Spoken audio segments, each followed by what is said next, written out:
শুরু করুন। জি ভাইয়া, আমার জন্ম হচ্ছে ঢাকায়। ঢাকা হাজারীবাগ এলাকা, ওখানেই আমার মানে বেড়ে ওঠা। তো আমার বাবা হচ্ছে ড্রাইভার আর আম্মু হচ্ছে হাউসওয়াইফ। মানে আমি ওনাদের একমাত্র মেয়ে।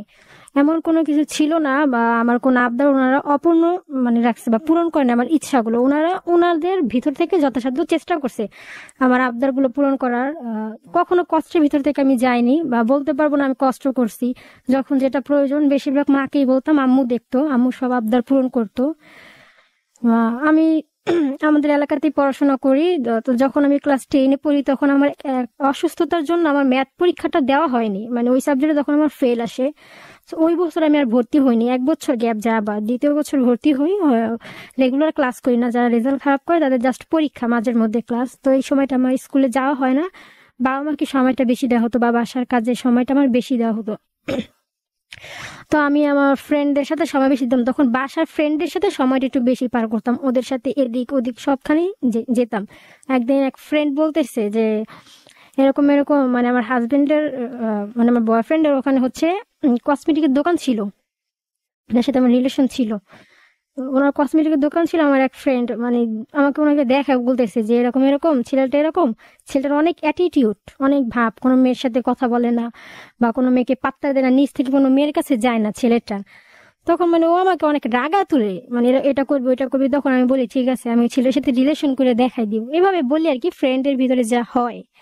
তখন মানে বাজি লাগে, কি বাজি, মানে আমাকে বলে তুমি যদি ওর সাথে রিলেশন করতে পারো বা কথা বলতে পারো তাহলে তোমার কোন আইসক্রিম খাওয়ানো হবে। আমাকে ও কোন আইসক্রিম অফার দেয়। তখন ইয়ার্কির পাশে জিনিসটা নেই, তো আমি ওনার দোকানে রেগুলার যাতায়াত করতাম। সত্যি উনি আসলে মানে মেয়েদের সাথে তেমন একটা কথা বলতো না প্রয়োজন ছাড়া। মানে অনেকে আছে না কথা বলে হাই হ্যালো, উনি তো এরকম সেরকম ছিল না। যে কোনো মাধ্যমে হোক আমি ওনার নাম্বারটা অ্যারেঞ্জ করে আমি ওনাকে কল দিই, দিয়ে জাস্ট কথা বলি। তখন উনি প্রথমে জিজ্ঞেস করে কে কাকে ফোন করছেন। মানে উনি কথা বলতে নারাজ যে আমি অচেনা কারোর সাথে কথা বলি না। উনি ওর সাথে কথা বলতে নারাজ, কল কেটে দিছে। আমি প্রায় ওনাকে কল দিতাম, মানে বিরক্ত করতাম আমি আমার দিক থেকে। তো একটা সময় উনি বিরক্ত হয়ে আমার কল ধরে। তখন উনি আমাকে জিজ্ঞেস করে যে আপনি কে, কেন ফোন করছেন। তখন আমি ওনাকে বলি যে আমি মানে ব্যাপারটা রহস্যের ভিতরে রাখি, যে আমি হচ্ছে আপনার চেনা কেউ, আপনি আমাকে চিনবেন না, দেখলে হয়তো বা চিনবেন। তো এরকম উনি আমাকে সবসময় ইগনোর করতো, কিন্তু আমি মানে নিজ থেকে বারবার ওনাকে কল করতাম, ওনার সাথে যোগাযোগ করার চেষ্টা করতাম। একটা সময় বিরক্ত করতে করতে করতে করতে উনি বিরক্ত হয়ে মানে আমার সাথে রেগুলার কথা বলা শুরু করে, স্টার্ট করে কথা বলা আমার সাথে। মানে আমার সাথে সবসময় কথা বলতো। মানে ওনার কখনো আমার প্রতি ভালোবাসা ভালো লাগে এগুলো কাজ করতো না, মানে যা হয় কথা বলতে বলতে আমার একটা অভ্যাস হয়ে যায়। তো আমি ওনার সাথে একটা মায়ে জড়িয়ে যাই। তো ওনার সাথে একদিন কথা না বললে আমার খুব খারাপ লাগতো। মানে আমি তখন, উনি যদি আমার সাথে খারাপ ব্যবহারও কোনো মাধ্যমে করতো, তারপর আমি নিজ থেকে ছোট হতাম ওনার কাছে, ছোট হয়ে ওনার সাথে যোগাযোগ করতাম, ওনার সাথে কথা বলতাম। তারপর ওনার অপেক্ষায় থাকতাম কখন কল দেয়। আমি আমাদের বাসা থেকে রেগুলার 2-3 বার মানে ওনার দোকানের সামনে যাতায়াত করতাম ওনাকে দেখার জন্য, কিন্তু উনি সবসময় ইগনোর করতো। মানে মনে হয় যে বিরক্ত হয়ে আমার সাথে ফোনে কথা বলতো। যাই হোক, কথা বলতে বলতে এরকম 2-4 মাস যায়। সবার খোঁজ খবর নেই, সবার কাছ থেকে বলে যে ছেলেটা এমনি ভালো, সবাই বলে। তখন আমার দিক থেকে ওনার প্রতি একটা ভালো লাগা বা ভালোবাসা কাজ করে, কিন্তু কখনো সেটা আমি তার কাছে প্রকাশ করি না। কিন্তু উনি কথা না বললে আমার কষ্ট লাগতো। একদিন ওনাকে আমি বলি যে আমি আসলে আপনার একটা কথা বলতে চাই। কি কথা? এমন এমন আপনাকে আমার খুব ভালো লাগে। তো উনি আমাকে বলে যে ভালো লাগা না ভালোবাসা।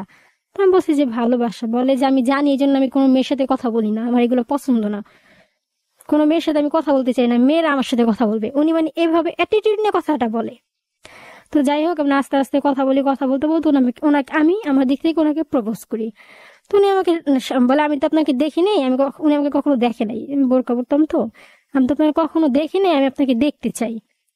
কোথায় যাবেন? আমাদের বাড়ির কাছে একটা আছে পার্ক, ওইখানে যাই। যাওয়ার পরে উনি আমাকে ফার্স্ট দেখে দেখে উনি আমাকে বলে, মানে ডিরেক্ট মুখের উপর আমাকে রিজেক্ট করে দেয় যে না, আপনাকে আমার ভালো লাগে না, আপনার সাথে রিলেশনে যাওয়া আমার পক্ষে সম্ভব না। যাই হোক, আমার খারাপ লাগে, কিন্তু ওইটা আমি সেখানে বুঝতে দেই না। মানে ওনার সাথে সময় পারি, কথাবার্তা বলে চলে আসি। আসার পরে ওনার সাথে কথা হতো, কিন্তু উনি আমাকে বলে দেয় যে দেখেন আপনার তো বয়স কম। আমার হাজবেন্ড হচ্ছে তখন অনার্স পরে বোধ হয়, যে আপনার তো বয়স কম, আপনি পড়াশোনা করেন, আমরা বন্ধুর মতো থাকি, পরে যদি কখনো মনে হয় যে না আমাদের রিলেশন করাটা উচিত, তখন আমরা রিলেশন করব। কথা বলি কথা বলি, মানে তখন আস্তে আস্তে উনি আমাকে ইগনোর করে, আস্তে আস্তে আস্তে আস্তে মানে কথা বলাটা কমায় দেয়। আমি প্রায় ওনার দোকানে যাই, যে দোকানে গিয়ে ওনাকে বিরক্ত করি যে কথা বলতে হবে, কথা বলবেন না কেন, আমি মানুষের কাছে উল্টাপাল্টা বলবো, আপনার নামে বদনাম করবো, এগুলো বলি। যাই হোক, একটা পর্যায়ে ওনার সাথে আমার ভালো একটা সম্পর্ক হয়। সম্পর্ক বলতে উনি কথা বলতে বলতে মানে উনিও একটা মায়ায় জড়িয়ে যায় আমার সাথে। আমি মানে এদিকে আমার একটা অফিসে ছিলাম দুজন একসাথে, ওইখান থেকে অফিস থেকে আমাদের এদিক ওদিক নিয়ে যেত, তো এরকম আমাদের দুজন একসাথে সময় কাটাতাম। ওনার একটা ভালো লাগা তৈরি হয়, কিন্তু উনি কখনো বলে না। আমি যদি বলতাম মানে তখন আর কি নিজে একটা অ্যাটিটিউড দেখাইতো যে না আমার ভালো লাগে না, আমরা ফ্রেন্ড, আপনি অনেক ছোট, আপনি পড়াশোনা করেন, আপনার পড়াশোনার বয়স, আপনি বড় হইলে তখন আমি ভেবে চিন্তে দেখবো, আপনি এখন পিচ্ছি একটা মেয়ে। ওরা বলতাম পিচ্ছি মেয়ের সাথে কথা বলেন কেন, বলে আপনি বিরক্ত করেন এই জন্য আমি বিরক্ত হয়ে কথা বলি। এরকম করতে করতে করতে করতে ওনার সাথে আমার খুব ঘনিষ্ঠ একটা সম্পর্ক হয়। তো একদিন উনি আমাকে বাসায় ডাকে, অনেক ঘনিষ্ঠ সম্পর্ক হয়, উনি আমাকে বাসায় ডাকে যে আপনি আমার বাসায় আসেন, আপনার কিছু প্রোডাক্ট, অফিসিয়াল প্রোডাক্ট আমার কাছে আছে, আপনি নিয়ে যান। তো আমি অফিসিয়ালি প্রোডাক্ট আনতে ওনার বাসায় যাই। যাওয়ার পরে মানে যাওয়ার পর হয়তো বা অন্যকে আমাদের অন্যভাবে দেখছে, বা আমরা কথা বলতেছিলাম বসে, কিন্তু বাড়িওয়ালা সেটাকে মানে ওনাদের বাসার বাড়িওয়ালা সেটাকে অন্যভাবে ঘুরায় নিচ্ছে, যে একটা ছেলে একটা মেয়ে এক ঘরে কি করে, অন্যভাবে নিয়েছে। যাই হোক, আমাকে ওনাদের ঘরে নিয়ে গেল, ওই বাসার বাড়িওয়ালা নিয়ে আমাকে আটকেলো। আর আমার বয়ফ্রেন্ড তো ও জানে না ব্যাপারটা, উনি তো ওনার কাজে চলে গেছে, দোকানে চলে গেছে।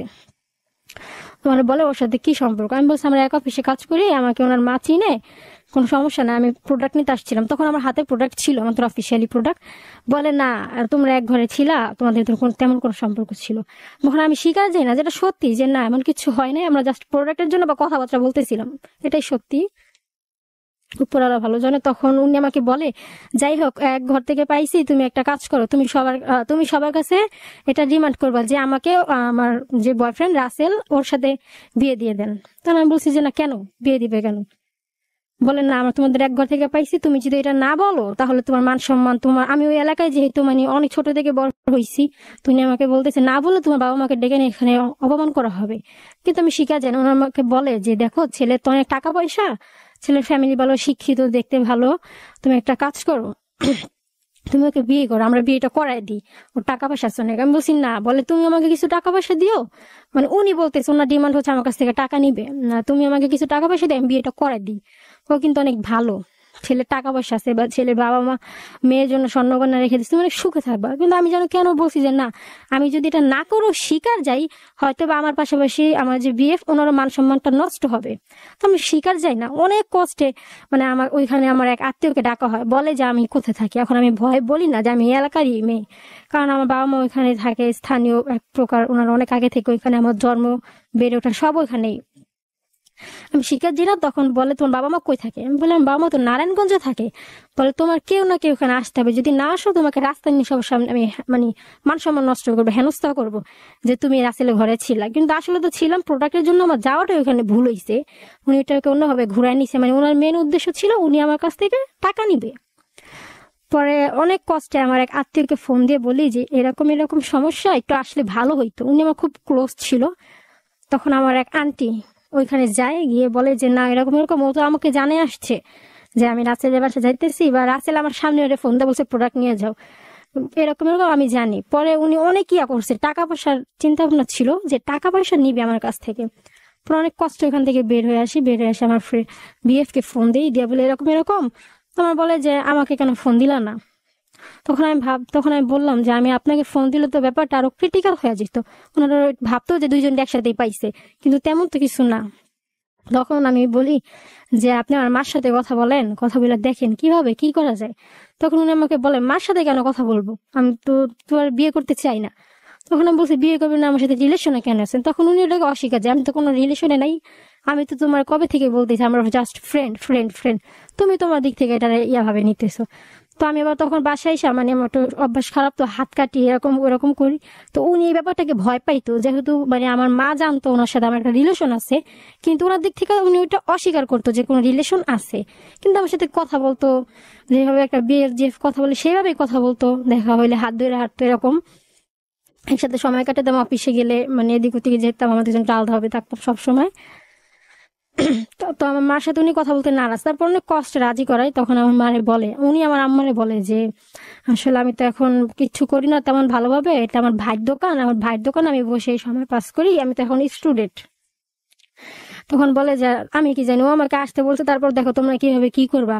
আর তখন আমি মার সাথে ব্যাপারটা শেয়ার করি যে মা এরকম এরকম আন্টি ওদের বাসায় গেছিলাম, তখন মা বলে যে এরকম এরকম, এটা তো এক কান দুই কান করে সবার কানে যাবে, তোমরা যেভাবে কথা বলা যে কাজে যাও এটা তো আসলে খারাপ, ওর তো যাওয়াটা উচিত হয় না। তখন এই কথা বললাম, মা আমার সাথে চিল্লাপাল্লা করে।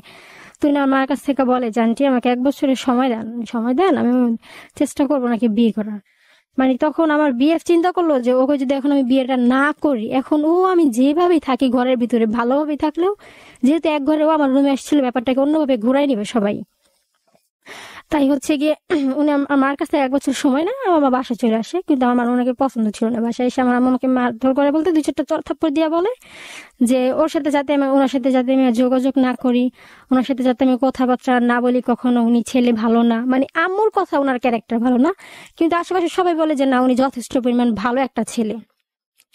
তো আম্মু বলতেছে ওর সাথে যদি কথা না বলি, আম্মু আব্বুর ভয় দেখাইতেছে, বাবাকে দেখা বলে দিবে, বাবাকে জানাই দিবে। তখন বাবাকে আমি খুব ভয় পাইতাম, বাবার ভয় আমার হাত পাও ধরে যে বলি যে আচ্ছা আমি বাবার সাথে ওনার সাথে আর কখনো কথা বলবো না। তো আমি লুকা লুকা কথা বলতাম, সেটা মা জানতো না। যাই হোক, ওনার সাথে আমার খুব ঘনিষ্ঠ সম্পর্ক হয়, অনেক ঘনিষ্ঠ সম্পর্ক। এখন উনি আস্তে আস্তে আস্তে আস্তে আমার সাথে কথা বলাটা কমায় দেয়, যেটা আমি নিতে পারি না। কালকে ফোন দিয়ে বলে আমার এই দোষ, পরশু ফোন দিয়ে বলে আমার ওই দোষ, আমি ভালো না, এইটা ওইটা অনেক কিছু বলে। যাই হোক, মানে উনি কখনো স্বীকার করতে রাজি না ওনার সাথে আমার রিলেশন আছে, বা ওনার সাথে আমার খুব ভালো একটা সম্পর্ক ছিল।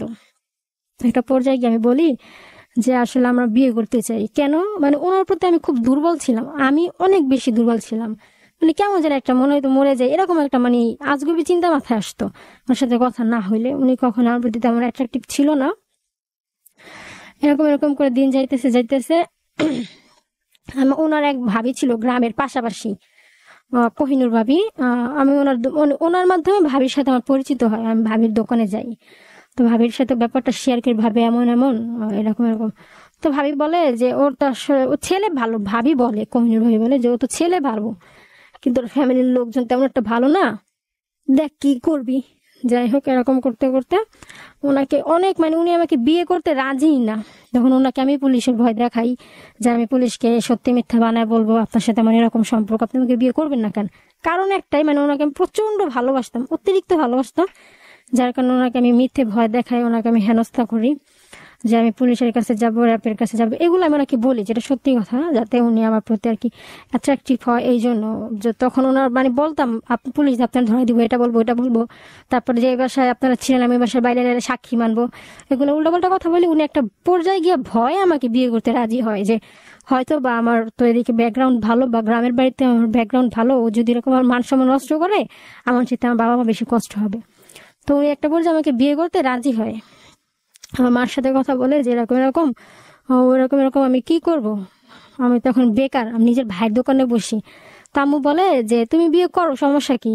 যদি বিয়ে করে তোমার মানে আমার মেয়ের উছিলা যদি তোমার বাবা মা তোমাকে ঘর থেকে বের করে দেয় বা ব্যবসা বাণিজ্য না করতে দেয়, তখন আমি তোমার পাশে দাঁড়াবো। আমার আম্মু এই কথাটা আমার বিএফ কে বলে। তারপরে উনি অনেক মানে বিয়ে করতে রাজি না, অনেক প্রায় এরকম করতে করতে জোর জবরদস্তি করতে করতে 6 মাস চলে যায়। এমনও দিন যায় মানে আমি ওনার পা ধরে কান্না করছি যে আসলে আমার পক্ষে থাকা পসিবল না, আমি কেন জানি না, আমার পক্ষে সরে যাওয়া সম্ভব হলে আমি সরে যেতাম, কিন্তু আমি চাই আপনার সাথে থাকতে। অনেক কষ্ট, অনেক জোর জবরদস্তি করে উনি বিয়েটা করতে রাজি হয়। আমাদের বিয়েটা হয়, মানে আমাদের কাবিনটা খুব সীমিত ছিল, কিন্তু বিয়ে হওয়ার পরে উনি আমাকে রেখে মানে বলছে বিয়েটার কথাটা যাতে কাউকে আমি না জানাই। উনি চায় উনি নিজের পায়ে দাঁড়াবে, নিজের পায়ে দাঁড়িয়ে তারপরে আমাকে সবার কাছে নিয়ে যাবে, যাতে নিজের পায়ে দাঁড়ালে ফ্যামিলির খরচা দিলে যাতে সবাই মানে ওনার মুখের দিকে তাকা হইলো আমাকে মেনে নেয়। মানে ওনার ফ্যামিলির স্ট্যাটাস আর আমার ফ্যামিলির স্ট্যাটাস অনেক আকাশ পাতাল তফাৎ। ওনার অনেক ভালো একটা ইয়া থেকে বিলং করতো। যাই হোক, আমাকে বলছে যাতে বিয়ের ব্যাপারটা আমি কাউকে না জানাই। বিয়ের পরের দিন, বিয়ের 3-4 দিন, প্রথম যেদিন উনি চলে যায় আমাকে রেখে 3-4 দিন আমাদের ভিতরে কোনো কথা হয় না। পরে উনি আমাকে ফোন দেয়, মানে আমি ফোন দিই না, উনি আমাকে ফোন দেয়, দিয়ে ভালো মন্দ জিজ্ঞেস করছে। তো ওনার প্রথম কথা ছিল আপনার আমার সাথে শেয়ার করছেন ব্যাপারটা? আমি বলছি যে না শেয়ার করেন। বলে শেয়ার করেন, দেখেন আপনার বাবা মা কি করবো, আমি আমার দিক থেকে চেষ্টা করি নিজেকে কিভাবে প্রতিষ্ঠিত করা যায়, নিজেকে কিভাবে দাঁড়ানো করা যায়, তারপর আপনাকে কিভাবে আনি। আপনি ব্যাপারটা 3 বছর গোপন রাখবেন, কাউকে বলবেন না। উনি আমাকে এভাবে বলে, তো আমি বলছি ঠিক আছে বলবো না। তারপর আস্তে আস্তে মানে আমার দিক থেকে কেন জানি আর কি আমি ওনার সাথে কথা বলাটা কমায় দিই, জানি না কেন মানে সময় দিতাম কম, তখন তো উনি ঢাকায় থাকতো না, ওনার গ্রামে চলে গেছে, দেখতাম কম, কথা বলতাম কম, আস্তে আস্তে মায়াটা কমে যায় কেন জানি আমার দিক থেকে। আমি কথা বলাটা কমাই দিই টোটালি, একবার দুইবার। আর কখন উনি আমাকে ফোন দিত না, আমি ওনাকে ফোন দিয়ে ডিস্টার্ব করতাম। বিয়ের পরেও আমি ওনাকে বেশিরভাগ সময় ফোন দিতাম। তারপরে দেখতাম আমি কল না করলে উনি আমাকে কল করতো না, ফোন দিয়ে খোঁজ খবর নিত না। তখন একদিন হঠাৎ আমি ভাবতেছি যে মানে আমাদের ঘরে শুয়ে শুয়ে ভাবতেছি যে আমাদের তো এখন বিয়ে হয়ে গেছে, আমি তো ওনার বউ হয়ে গেছি, উনি কেন আমার খোঁজ খবর নেয় না, আমাকে ফোন দেয় না, কি কারণে? ভাবতেছি ওনার তো উচিত, মানে আমার ইচ্ছা করতো যে আমার হাজবেন্ড যাতে আমাকে কল করে, উনি যাতে আমাকে ফোন দিয়ে খোঁজ খবর নেয়, আমি কেমন আছি, কোথায় যাই, খাইছি কিনা, নামাজ পড়ছো কিনা, যাতে জোর খাটায়। কিন্তু ওনার ভিতরে এটা কখনো ছিল না, জানি না কেন। হয়তো বা ওনার চিন্তা ভাবনা ছিল যে উনি আমাকে নিয়ে সংসারটা করবে না, একটা প্রকার প্রেশারে পরে আমাকে বিয়েটা করছে। যাই হোক, আমি এরকম আস্তে আস্তে দিন যায়, উনি আমাকে একদিন ফোন দিছে, দিয়ে বলতেছে যে আপনার আমার সাথে কথা বলছেন ব্যবসা বাণিজ্যের ব্যাপারে? আমি বলছি না, বলি না। বলে কথাটা বললেন, দেখেন কি হবে, কি করা যায়, আপনি যদি আমার সংসার করেন, আপনি তো আমার সাথে থাকবেন, আমি যদি একটু তাড়াতাড়ি প্রতিষ্ঠিত হইতে পারি তাহলে আমি খুব দ্রুত আপনাকে আমার কাছে নিয়ে আসবো। এভাবে এই কথাটা হয়। তখন আমি আম্মাকে বলি, তখন আম্মা বলে আচ্ছা ওরা ঢাকায় আসতে বল, ঢাকায় এসে আমার সাথে কথা বলতে বল। এভাবে আম্মা বলে। তো উনি ঢাকায় আসে, এসে আমাদের বাসায় প্রথম আসে। মানে আমার মা শুধু জানতো যে উনি হচ্ছে আমার হাজবেন্ড, এলাকার আশেপাশে কেউ জানতো না, দুই একজন ছাড়া। তুমি আমার বাসায় আসে, এসা খাওয়া দাওয়া করে। তার আম্মুরে বলতেছে আন্টি যেভাবে বিয়েটা তো হয়ে গেছে, কেমনে কি করলে ভালো হয়, ও তো আমার ফোন অনেক ডিস্টার্ব করে, আমি ওরে কেন নেই না।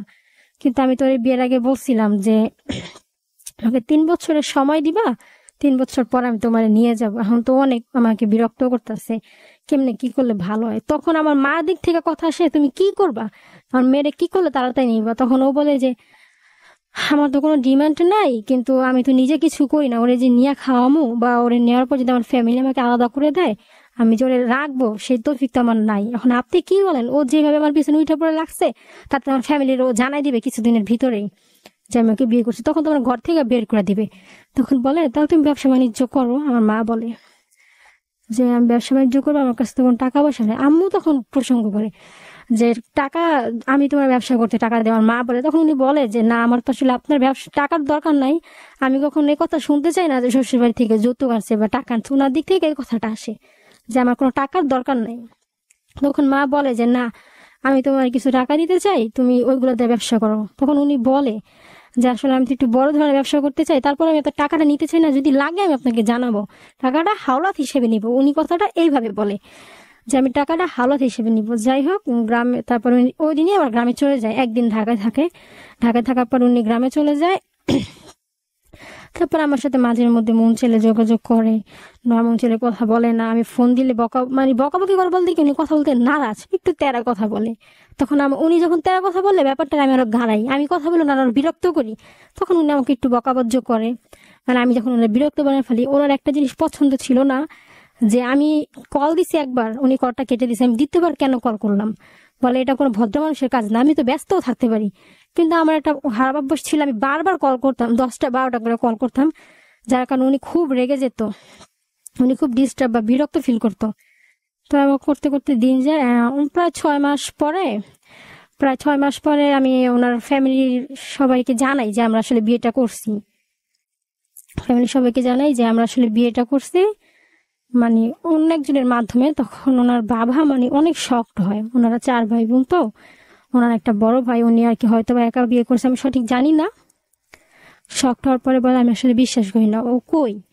তখন বলে ও তো বরিশাল আসতেছে, বলে ও যাতে আমার বাসায় না আসে, আমি ওরে বাসা উঠাবো না।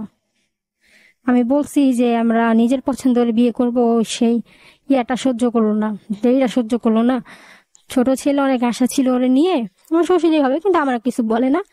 এরকম আমার হাজবেন্ডের ফোন দিয়ে মানে চিল্লাপাল্লা করে যে কেন করলো, আর বিয়ের কথাটা অন্য আমাকে কেন ফোন দিয়ে বললো, তুই কেন বললি না, আশার বিষয়গুলো বলে। তো একটা পর্যায়ে গিয়ে উনি বাসায় যায়, আমার শ্বশুরের সাথে আমার কথা হয় না। বিয়ের আগে একবার কথা হয়েছিল, উনি আমাকে বলছিল যে তুমি পড়ালেখা করো, বড় হও, তারপর আমি তোমার আমার ছেলের জন্য উঠাই নিব। আমার শাশুড়ি আমার বলছিল বিয়ের আগে। কিন্তু যাই হোক, আমি একটা সিন্ডিকেট করে ফেলি, বিয়েটা এইভাবে ওনাকে করি। বিয়েটা হয় অন্য মাধ্যমে, আমার শ্বশুরকে জানায়, উনি বাসায় যায়। আমার শ্বশুর শাশুড়ির সাথে বিয়ের পর আমার কখনো কথা হয়নি, উনি বাসায় যায়, যাওয়ার পরে ওনাকে বাসা থেকে বের করে দেয়। এটা হচ্ছে আমার হাজবেন্ডের কথা, আমি সঠিক দেখিও না, আমি জানিও না। যে তোমার বললাম কাউরে বইলো না, তুমি বইলা দিছো, এখন আমার বাসা থেকে আমার বাবা বের করে দিচ্ছে, এখন আমি কি করব? তখন আমি ওনাকে বলছি, মানে তখন আর কি আমি নিজের রাগের মাথায় বলি বা আবেগে, যে আপনি চলে আসেন, আপনার আমি চালাবো, এটা আমি ওনাকে বলি। আপনার যদি কোনো টাকা লাগে আমি আপনার কাজ করে টাকা দিব। মানে আমিও তখন আর কি ইয়াতে হয়ে যায়, যদি এখন বাবা মার প্রেশারে আমাকে ডিভোর্স দিয়ে দেয়। এই জন্য তখন উনি আমাকে বলে, পরের দিন আমি ফোন দিই, আমাকে বলে আমার তো ঘর থেকে বের করে দিছে, আমি বাহিরে। কিন্তু আমি দেখি নাই, উপর আল্লাহ ভালো জানে সত্যি না মিথ্যা বলছে উনি। কেন বলে, বাবা আমার মারছে, দুটা লাথি দিছে, দিয়া বের করে দিছে। একটা কথা বলি, আমার হাজবেন্ডের মানে আমার শ্বশুরবাড়ির লোকের অবস্থা অনেক ভালো। ওনারা অনেক নামি দামি লোক আর কি, ওখানে এক নামে সবাই চিনে, তালুকদার বাড়ি বললেই সবাই চিনে। নামি দামি লোক অনেক, মানে অন্ধ যে সেও চিনবে তালুকদার বাড়ি কোনটা। আমার হাজবেন্ডের নাম বললো এসে রাসেল তালুকদার বা মিন্টু তালুকদার। এরকম করে দিন চলতেছে। তা আমার শাশুড়ি মানে তো মানে দেখতেছে, আমার শ্বশুর শাশুড়ি দেখতেছে যে আমি আসলে ব্যাপারটা নিয়ে অনেক জল ঘোলা করতেছি, সবাইকে আমি জানাই দিতেছি, ওনাদের মান সম্মানে আঘাত করতেছি। আমার শাশুড়ি হাজবেন্ড আমার ফোন দিছে, আমার হাজবেন্ড আমার ফোন দিয়ে বলতেছে যে আপনার সাথে আমার মা কথা বলবে। বলছি দেন। আমি ওনাকে সালাম দিলাম, কেমন আছেন আশয় বিষয় বলার পরে উনি আমাকে জিজ্ঞেস করলো, তোর কি আসলে সত্যি বিয়ে করছো? আমি বলছি হ্যাঁ, আমরা সত্যি বিয়ে করছি। কাজটা ঠিক হয়েছে, তুই যখন আমার বাসায় আসছিলি বিয়ের আগে, তখন তোর আমি বলছিলাম যে তোরা বিয়েটা করিস না, আমি তোরে, তুই পড়াশোনা কর, আমি তোরে ওর বউ করে নিয়ে যাবো, যেহেতু তুই আমার ছেলেরা তো পছন্দ করস, আমার ছেলে তোরে পছন্দ করে এটা জানা সত্ত্বেও আমি বলছি, যেহেতু তুই একটা মেয়ে আমিও একটা মেয়ে, তুই আমার বাসায় আসছিলি, তুই তো এইটা সহ্য করলি না। আচ্ছা তুই একটা কাজ কর, তুই 2-4 মাস অপেক্ষা কর, 2-4 মাস অপেক্ষা করার পরে আমি ঢাকায় আসি, আর তোর বাবা আমার সাথে বসি, বসে বলি ওনারা কি করে। তখন আমার মা জানতো, বাবা জানতো না। তখন আমি বলছি যে আমার বাবা তো জানেন না, তোর বাবারও আমি জানাবো, ঠান্ডা মাথায় কথা বলে দেখি, উনি তো মানুষ, একটাই মাত্র মেয়ে, উনি ব্যাপারটা মেনে নিবে। একটু ঠান্ডা মাথায় আমরা কথা বলি, বলে দেখি কি হয়।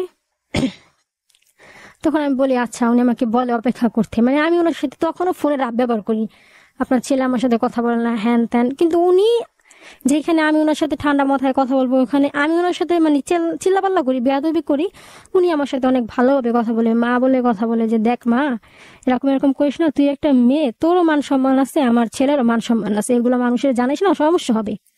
তো এরকম এরকম উনি আর এই কথা বলে আমার সাথে যোগাযোগ বন্ধ করে দিছে। আমি জানি না ওনাদের মনে কি ছিল, তবে আমার কথা, আমার শাশুড়ি ভালো কথাই বলছে। তো আমার হাজবেন্ড আমাকে ফোনটা মানে উল্টা পাল্টা কথা বলতো, মানে আমি কেন জানাইলাম, এটা কেন করলাম, এগুলো বলতো, কেন জানাইছি, রাগের মাথায় বলতো যে আমি তো সংসার করবো না, আর সব বিষয়গুলো বলতো। তখন ওনার সাথে প্রায় আমার 15 দিনের মতো যোগাযোগ হয় না, 15 দিন 1 মাস কোনো কথা হয় না। তো এই সময়টা ওনার যে ভাবি ছিল গ্রামের পাশের, চাস্তো ভাবি কোহিনুর, ওনার কসমেটিকের দোকান, আমি ওনার দোকানে যাই, বসি, আশার বিষয়ে কথা বলি। ওনার কিছু নিজের যদি কিছু খাইতে ইচ্ছে করতো, মানে মা তো আমার সাথে কথা বলতো না, রাগে ভাবিরে যা বলতাম, কান্নাকাটি করতাম, ভাবিরা খাইতে মন চায়, মানে খাওয়া হইতো যথেষ্ট পরিমাণে, ওনার কাছ থেকে আমি অনেক কিছু খাইছি হাবিজাবি। তো উনি আমাকে বলতেছে যে ওর ফ্যামিলি ভালো না, আমি যদি আগে জানতাম তোর জীবনে বিয়েটা করতে দিতাম না। পরে আমি বলছি আগে জানতাম, তুমি বলছো ফ্যামিলি ভালো না, ছেলে ভালো, তুই একটা কাজ কর, কি তুই দেশে যা, মানে ওই ভাবি আমারে বলতেছে, ওর চাস্তো ভাবি কোহিনুর ভাবি, যে তুই দেশে যা, যা ব্যাপারটা সবাই জানা, তখন হয়তো বা ওরা সবাই যায় না, গেলে প্রেশার দিলে তোরে মেনে নিবে বউ হিসেবে। কিন্তু আমার হাজব্যান্ড তখনও মানে নারাজ, উনি আমাকে ভালোবেসে বিয়ে করছে, বা ওনার সাথে আমার একটা খুব ভালো সম্পর্ক ছিল, ঘনিষ্ঠ, উনি তখনও নারাজ। বাবা মার কাছে বলে আমি ওরে নিজের ইচ্ছে বিয়ে করি নাই, ওরে আমি পছন্দ করি না, আমি ওরে ছেড়ে দিতে চাই। তখন আমার শাশুড়ি বলে যে ছাড়বি কেন, বিয়ে করছো কেন, মানে আমার শাশুড়ি আমার জানা মতো আমার সাপোর্টে ছিল, বাকিটা আল্লাহ আর ওনারা ভালো জানে। উনি আমাকে সবসময় ভালো কথা বলতো। আমার শ্বশুরও বলতো যে আমার একটা মেয়ে আছে, আমি ওরে কেন মেয়েরা নিব না, কিন্তু একা একা কেন করলো, মানে ওনার একটু কষ্ট পাইছে ভিতরে ভিতরে, ছোট ছেলে তো। কোহিনুর ভাবে আমাকে প্রায় বলতো তুই দেশে যা, দেশে যা। আমি চিন্তা করতাম আমি এক একটা মেয়ে দেশে যাই কি করব, এরকম মানে ভাবতাম। তো একটা পর্যায়ে মানে অনেক সময় বলতো দেশে যা, অনেক সময় বলতো থাক, যাওয়ার দরকার নাই, ছেলে ভালো না, এগুলো বলতো। তো একদিন আমার বলে যে শাহিদা তুই ওর দেশে যা। আর তখন আমি বলতেছি ভাবি আমার কাছে তো টাকা নাই, আমি কিভাবে যাবো।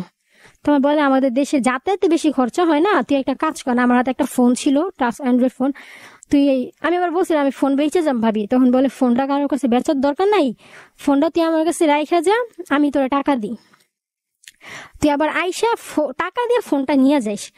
তো উনি ফোন রাইখা আমাকে টাকা দেয়, আমি ওই টাকা 1500-1800 টাকা দেয়। তো ওই টাকা নিয়ে আমি দেশে যাই। দেশে ওই দিন আমি যাই না, ওই দিন আমি রওনা দিছি। সদরঘাট গিয়া আমার হাজবেন্ডে কল দিছে, আমি কিন্তু দেশে আসতেছি। তোমার বললো আছে কেন? আমি বলছি আপনি আমার মাইনা নেন না কেন? বলে আমার মা বাবা তো সময় নিছে। আমি কি বাবা মা কি হয়েছে, আপনি মেন, যদি আপনি মাইনা সংসার না করেন আমার কেউ আছে আপনারা আমার সংসার করাইতে পারবে? বলে আসিস না, সবাই জানবো। মানে অনেক ভালোভাবে বুঝায়, তখন ভালোভাবে বুঝায়। তারপরে বলে তোর যা ইচ্ছা তুই তাই কর। তখন ওর কথা শুনে আমার মনটা নরম হয়ে যায়। তখন আমি আর ওই দিন গ্রামে যাই না, ওই দিন আমি চলে আসি। আসার পরে আমি যখন যাই ওই সময়ের ভিতরে আমার আম্মু যাই না গেছে, আমি ফোন বিক্রি করে দেশে গেছি। আম্মু একটা কাকারে নিয়ে ওই ভাবির দোকানে যায়, যা বলে আমার মেয়ের ফোন দাও। তখন কোহিনুর ভাবি বলে ফোন দিব কেন, তো ফোন বিক্রি করে গেছে। যে একটা কথা কাটাকাটি হয়, যাই হোক। পরে আমি আসি, আইসা টাকা দেই ভাবিকে, মানে আমি তো যাই নাই, 300 টাকার মতো খরচা হয়েছে। ওর কাছ থেকে আবার আমি কিছু খাইছিলাম, অর্ধেক টাকা দিয়ে দিয়া আমি ফোনটা ছুটাই নি ওনার কাছ থেকে। তখন আম্মুরও ডাকা হয়েছে, মনে মনে 400 টাকা কে দিবে? তখন আম্মু বললো 400 টাকা আমি দিয়ে দিব, ওর ফোনটা দাও। এই প্রথম আর কি আমাকে ফোন রেখে টাকা দেয় যাতে আমি বরিশাল যাই।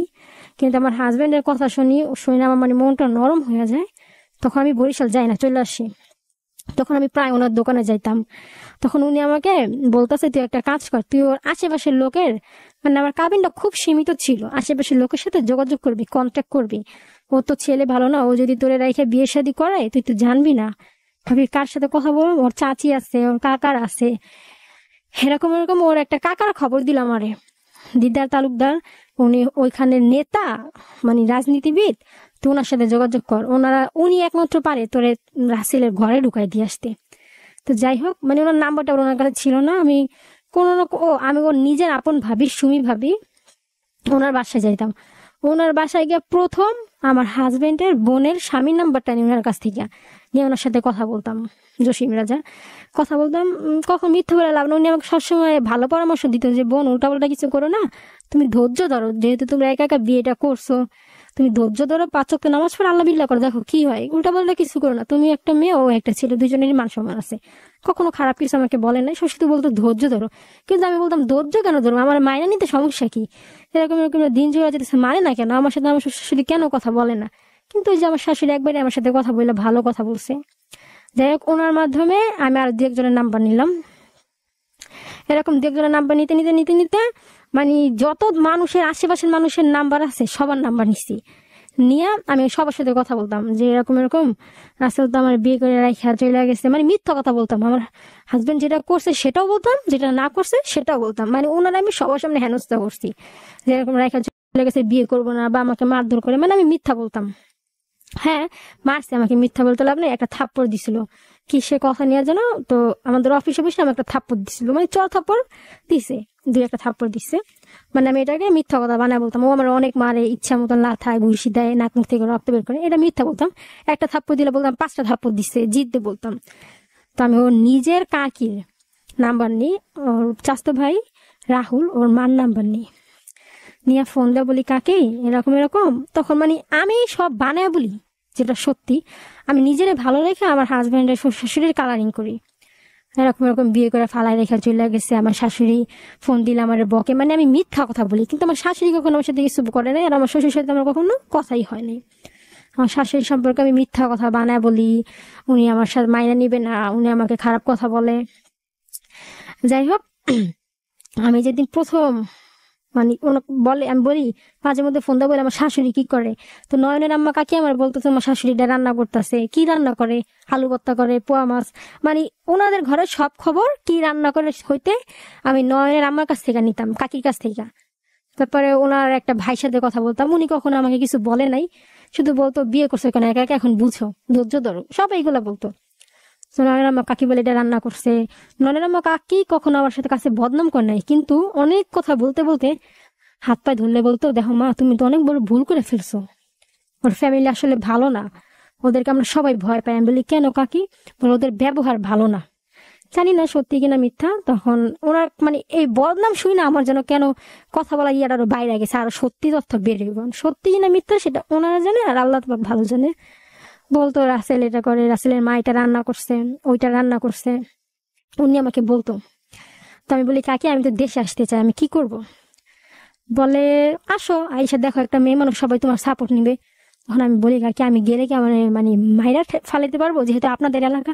কয় না, মানুষ খুন করার কি এত সোজা? তুমি দেশে আসো, তোমার ইচ্ছা, আমি তোমার আসতে বলি না, তুমি কাজটা ঠিক করো না, ওরা ব্যক্তি ভালো না। রাসেলের এর আগে অনেকগুলো রিলেশন ছিল। কাকি এভাবে বলে। না বলি কাকি আমি তো করে ফেলছি, রিলেশন করছি, বিয়ে তো কাউরে করে নাই, বিয়ে তো আমারই করছে।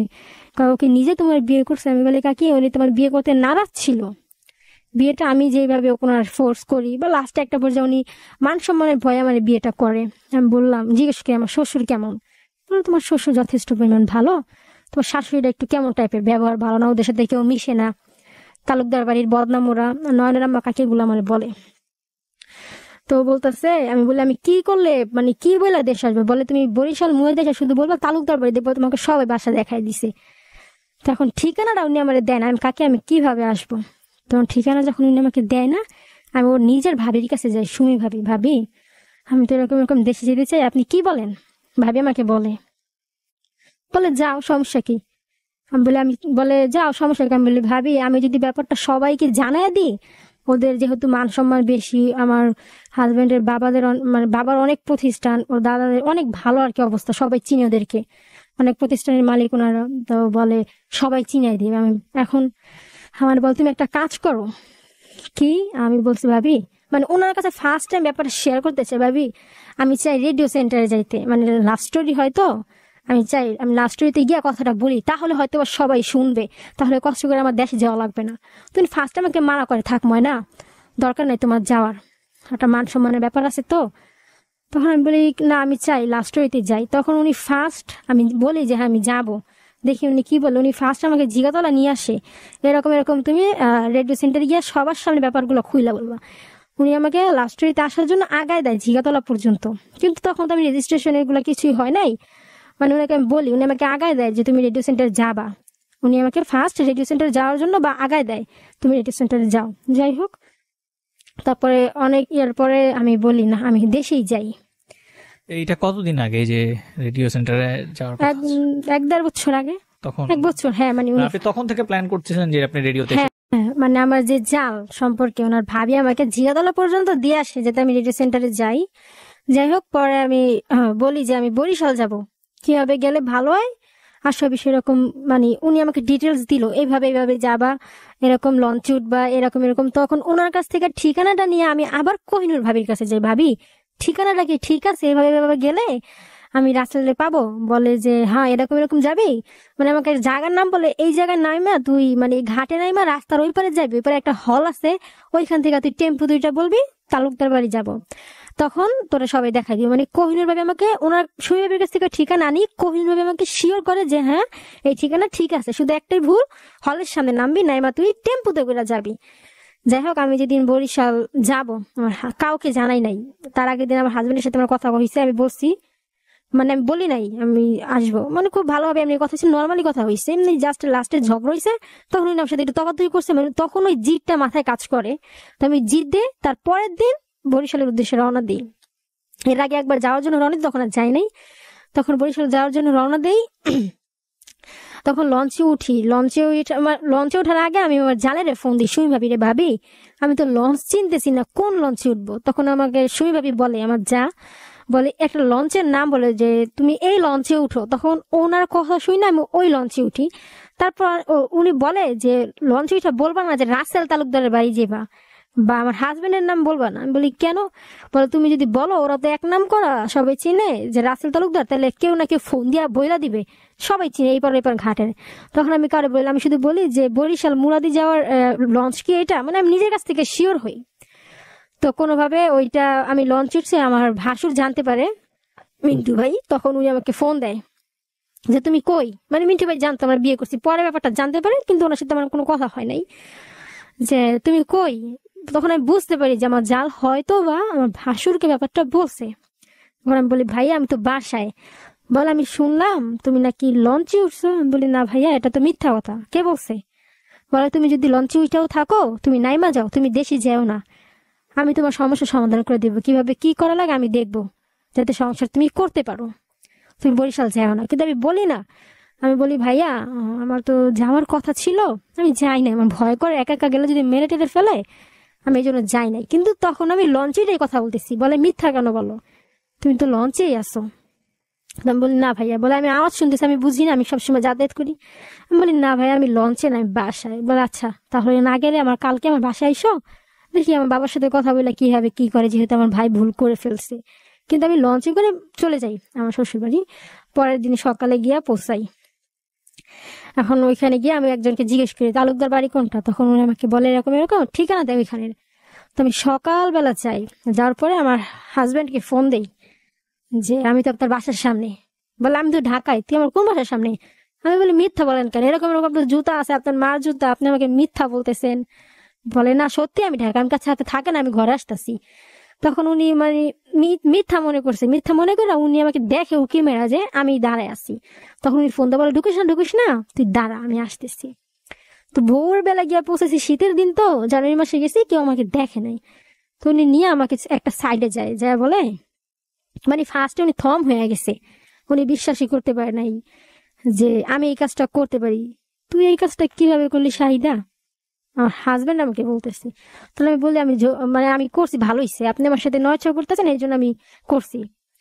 তখন উনি মুখ থেকে বলে আমি তো কখনো বলি না আমি তো না সংসার করব না। আমি বলছি আপনি তো অনেকবার বলছেন। বলে আমি তো জিদ্দের মাথায় বলি, তুই বারবার আমাকে ফোন দিয়ে বিরক্ত করছ, আমি একটা কাজে থাকলে তুই আমার বিরক্ত বানায় ফেলছ, আমি জিদ দিয়ে বলছি। তখন আমি আয়সা পড়ছি। তখন আমি এখানে যা চিন্তা করি এখন আমি কিভাবে ঢাকায় ফেরত যাবো, আমি আয়সা ভুল করছি, আল্লাহ যদি কপালে লেখে সংসার হবে। উনি আমাকে নিয়ে একটু দূরে যায় আমার শাশুড়িকে ফোন দেয়। তখন আমার শাশুড়ি বলে মা ও তো আয়সা পড়ছে। তখন আমার শাশুড়ি বলে ও আয়সা পড়ছে, তো একটা কাজ কর, তুই ওরা নিয়ে বাসা আয়সা পর। মানে উনি মিথ্যা বলুন কেন, উনি বলছে যে তুই ওরা নিয়ে বাসা আয়সা পর। তখন আমার হাজবেন্ড যে রাসেল চল তোর আমার মা বাসায় নিয়ে যেতে বলছে, তুই আমার সংসার করতে আইসত নাই। তখন হঠাৎ করে আমি চিন্তা করলাম যে এত কি ঝামেলা, এখন এই লোকটা আমার মাইনা নিতে রাজি হয়েছে না। আমি একটু বেকা হয়ে গেছে, আমি যাব না। মানে এখন আমার চিন্তা আমি ঢাকায় ফেরত এসে করবো, অন্য তো কোনো চিন্তা নাই।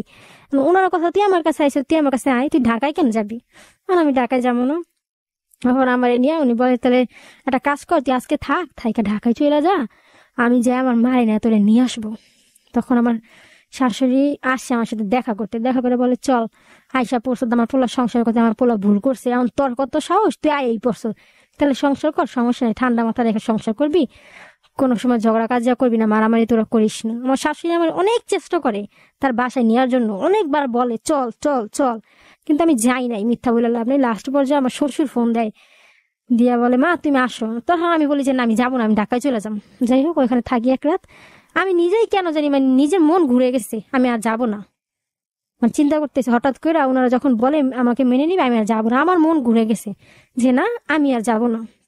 কারণ আমার হাজবেন্ড আমার ঢাকায় দিয়া যায় আমার বাবার কাছে, দিয়া বলে আমার বাবা তখন জানে না, ওই ফার্স্ট আমার বাবা জানে যে আমাদের বিয়ে হয়েছে। আমি যখন গেছি বরিশাল রাতে কেউ বলছে, যখন আমার হাজবেন্ড আমার নিয়ে আমার বাসায় আসে, তখন আমার বাবা দেখে আমার লাঠি না দৌড়ে আসছে, তোর মতো মেয়ে দরকার নাই, বকা দিয়া তোর মতো মেয়ে দরকার নাই, তুই মরে যা, একটা মাত্র মেয়ে, তুই আমার কাছে বলতি তুই এক একটা কাজটা কেন করলি, আব্বু এই কথা বলে। আমার হাজবেন্ড গিয়ে আমার বাবাকে পিছন থেকে জড়াই ধরে বলে যে থাক আঙ্কেল মাইরেন নলে, ওর ভুল হয়ে গেছে। তখন আমার আর ঘরে ঢুকতে দেয় না, কারণ আমার হাজবেন্ড তার কিছু বলতেও পারে না, যেহেতু মেয়ের জামাই। আমার হাজবেন্ড ঘরে ঢুকে আম্মু বাসায় ছিল না, আমার হাজবেন্ড ঘরে ঢুকে দুপুরে খাওয়া দাওয়া করে, আম্মু আসে কাজ থেকে, খাওয়া দাওয়া করে। তখন আমার ডাক দিয়ে বলে না শাহিদা তুই এদিকে আয়। তখন আমি যাই, মানে তখন আব্বু আবার লাঠি নিয়ে আমার দৌড়ে গেছে, তুই ঘরে ঢুকবি না, আমার তোর আমি তেজ্য করে দিছি। তখন যাই হোক খাওয়া দাওয়া করে আমার হাজবেন্ড আমার এলাকায় রাইখে আসে আর বলে তুই এখানে কষ্ট করে কয়েকটা দিন থাক, তারপর আমি তোরে উঠাই নিয়ে যাই আমার বাবা মাই না। তখন আমার শাশুড়ির সাথে আমি যোগাযোগ করি, প্রায় মাঝের মধ্যে কথা বলি, মিথ্যা বলে লাভ নাই। উনি আমাকে অনেক বুঝায়, তুই থাক ধৈর্য ধরে থাক, তুই ধৈর্য ধরে থাক। উনি আমার সাথে কখনো খারাপ ব্যবহার করে নাই, বা আমাকে কখনো আজ পর্যন্ত কখনো বলে নাই যে তুই আমার ছেলের সাথে সংসার করিস না, তোরে মাইনা নিব না। উনি আমার বুঝায়, হয়তো বা রাগের মধ্যে দিয়ে একটা কথা বলতো কেন করলাম, কিন্তু কখনো বলে নাই মাইনা নিবে না। উনি আমাকে যথেষ্ট পরিমাণ বুঝায় যে মাইনা নিব, 2-4 মাস থাক। কিন্তু আমি মানে কেন জানি চিন্তা ভাবনা করলাম হয়তো বা ওনারা আমাকে মাইনা নিবে না, ওনারা গোপনে গোপনে চেষ্টা করতেছে আমার সাথে ছাড়াছাড়ি করা। রাহুলের মা কাকি ফোন দিয়ে বলে যে তোমার কোনোদিন মাইনা নিবে না। কাকি আপনারা কে বলছে? আমরা তো একসাথে থাকি একই বাসায়, আমরা তো ব্যাপারটা বুঝি। পরে বলি কাকি আমি কি করতে পারি? তো বলে তুমি একটা কাজ করো, আমি তখন ঢাকায় এসে পড়ছি। কাকি আমি কি করতে পারি? তো তুমি একটা কাজ করো, কি আমি তোমার একজনের নাম বলি, তুমি তার সাথে যোগাযোগ করো, একমাত্র ওই ব্যক্তি পারে তোমার এই সংসারটা ঠিক করতে। বলি কে? বলে দিদার তালুকদার। আমি বলি কাকি নাম্বারটা দেন। উনি ফার্স্টে নাম্বারটা দিতে যেও নাম্বারটা আমাকে দেয় না, হয়তো বা কোনো না কোনো কারণে। তখন আমি সুমি ভাবির কাছে যাই। সুমি ভাবি আমার বলে তুমি একটা কাজ করবে। আমি কি কই, যত ধরনের বদনাম আছে ওদের নামে বলবা, আর যতভাবে ছোট করা যায়। তখন আমি মানে কোন কারোর কাছ থেকে জানি দিদার কাকার নাম্বারটা নেই। ওদের এলাকায় একটা ছেলে আছে সাফাত, সাফাতের কাছ থেকে আমি মেসেঞ্জারে যোগাযোগ করে নাম্বারটা নেই। দিদার তালুকদার ওর চাচা লাগে, মানে এন্টি পক্ষ। তো সুমি ভাবির সাথে আমি কথা বলি। সুমি ভাবি আমাকে বলে তুমি একটা কাজ করবা, কি তুমি একটা মিথ্যা কথা বলবা। কি মিথ্যা কথা? উনি আমাকে জানি না কেন বলে, হয়তো বা আমাকে ছোট করার জন্য, না হলে আমার হাজবেন্ডকে ছোট করার জন্য। যদি বলে তোমার মা কি কাজ করে, বলবা তুমি বলবা তোমার মা মানুষের বাসায় কাজ করে, এটা বলতে বলছে। আমি বলছি আমি এটা কেন বলবো? কয় তুমি এটা বলবা, তাহলে তোমার প্রতি তো ওনাদের দয়া মায়া হবে। এখন আমি আসলে জানি না সত্য কিনা মিথ্যা। আমার আম্মু আসলে কমিশনার অফিসে চাকরি করতো, আমাদের এলাকার সেলিম কমিশনার অফিসে চাকরি করতো। তখন উনি আমাকে মিথ্যাটা বলতে বলে, এই মিথ্যাটা বলে তোমার ভালো হবে, তোমার প্রতি দয়া মায়া হবে, তুমি এই মিথ্যাটা বলবা। তখন আমি ওনার কথা শুনে মিথ্যাটা বলি যে হ্যাঁ আমার মা মানুষের বাসায় কাজ করে। আমি ওনার কথাটা শুই নাই, কথাটা আমার মাকেও ছোট করি, তখন আর তো কিছু মাথায় ছিল না। আমার আম্মার আমি ছোট করি, দিদার কাকারে ফোন দেই, কাকা সব ঘটনা খুইলা বলি। এখন ওনার যে এন্টি পকেট আমি যাই নাই, ফোন দিছি। আমার বলছে উনি সব সমস্যার সন্ধান করবে, ওনার সাথে আমি প্রায় কথা বলতাম। এখন বলে রাসেল কি যৌতুক টৌতুক তোমার কাছে চায়? না কাকা যৌতুক তো কখনো চাই নাই। এমনি আমার আম্মারে বলছে আমি ব্যবসা বাণিজ্য করি না, ওরে আমার নিতে সময় লাগবে। আমার বলে কাকা, মানে ওনার মনে মনে রাগ ছিল যে আমার হাজবেন্ডের রাসেলে কিভাবে হেনস্থা করা যায়। যেহেতু নাম ডাক ভালো, ওর কথা সবাই শুনতো, ও আবার একটু মানে মুখের উপর ঠাস ঠাস করে কথা বলতো। এখন কোনো কারণ খুঁজে পাইতেছে না, লাস্টে আমার একটু হিসেবে ইউজ করলো। মানে আমার দিয়ে যত ধরনের হেনস্থা করা যায়, আমার সব কাহিনী আমি সত্যি মিথ্যা দিদার কাকার কাছে বানায় বললাম, কাকা এরকম এরকম আশয় বিষয় সত্যি মিথ্যা বানায় বলছে, আমার হাজবেন্ডের ছোট করছি। আমার হাজবেন্ড একটু খারাপ ছিল, মানে আমার সাথে কথা বলতো না, মানে উনি বলতো যে আমি তোর নিয়ে সংসার করবো না। জানি না সত্যি কিনা, হয়তো আমার প্রতি বিরক্ত হয়ে বলতো, এটা ওনার দোষ ছিল। আবার যদি ঢাকায় আসতো, দু একটা কথা কত কিলো একটা চট থাপ্পড় মাঝে মধ্যে দিত আমারে। তখন আমি মানে অনেক কান্না করতাম যে আমি কারো বলতেও পারতাছি না, আমার শাশুড়ির ফোন দিয়েও বলতে পারতাছি না। ফোনটা বললে বলবে একা একা কেন বিয়ে করছো, দেখা করো কেন, আমি 6 মাস সময় দিচ্ছি, 6 মাস পরে তোমার আমি নিয়ে যাই। আর আমি কাউরে বলতে পারতাছি না। ওই মাঝে মধ্যে দেখা শেখাতে হয়, একটা অন্যায় করলে একটা থাপ্পড় দেয়, একটু বকা দেয়, এই। তখন দিদা কাকা বলতেছে তুমি একটা কাজ করো, তুমি রাসেলের বিরুদ্ধে মামলা করো। কি মামলা? বলবা রাসেল আমার কাছে 10 লাখ টাকা যৌতুক 10 লাখ আর বেশি বলতে বলছে, এত টাকা যৌতুক চাইছে। আর আমি বলতাছি আচ্ছা আমি এটা করব যাতে উনি আমার সাথে সংসার করে।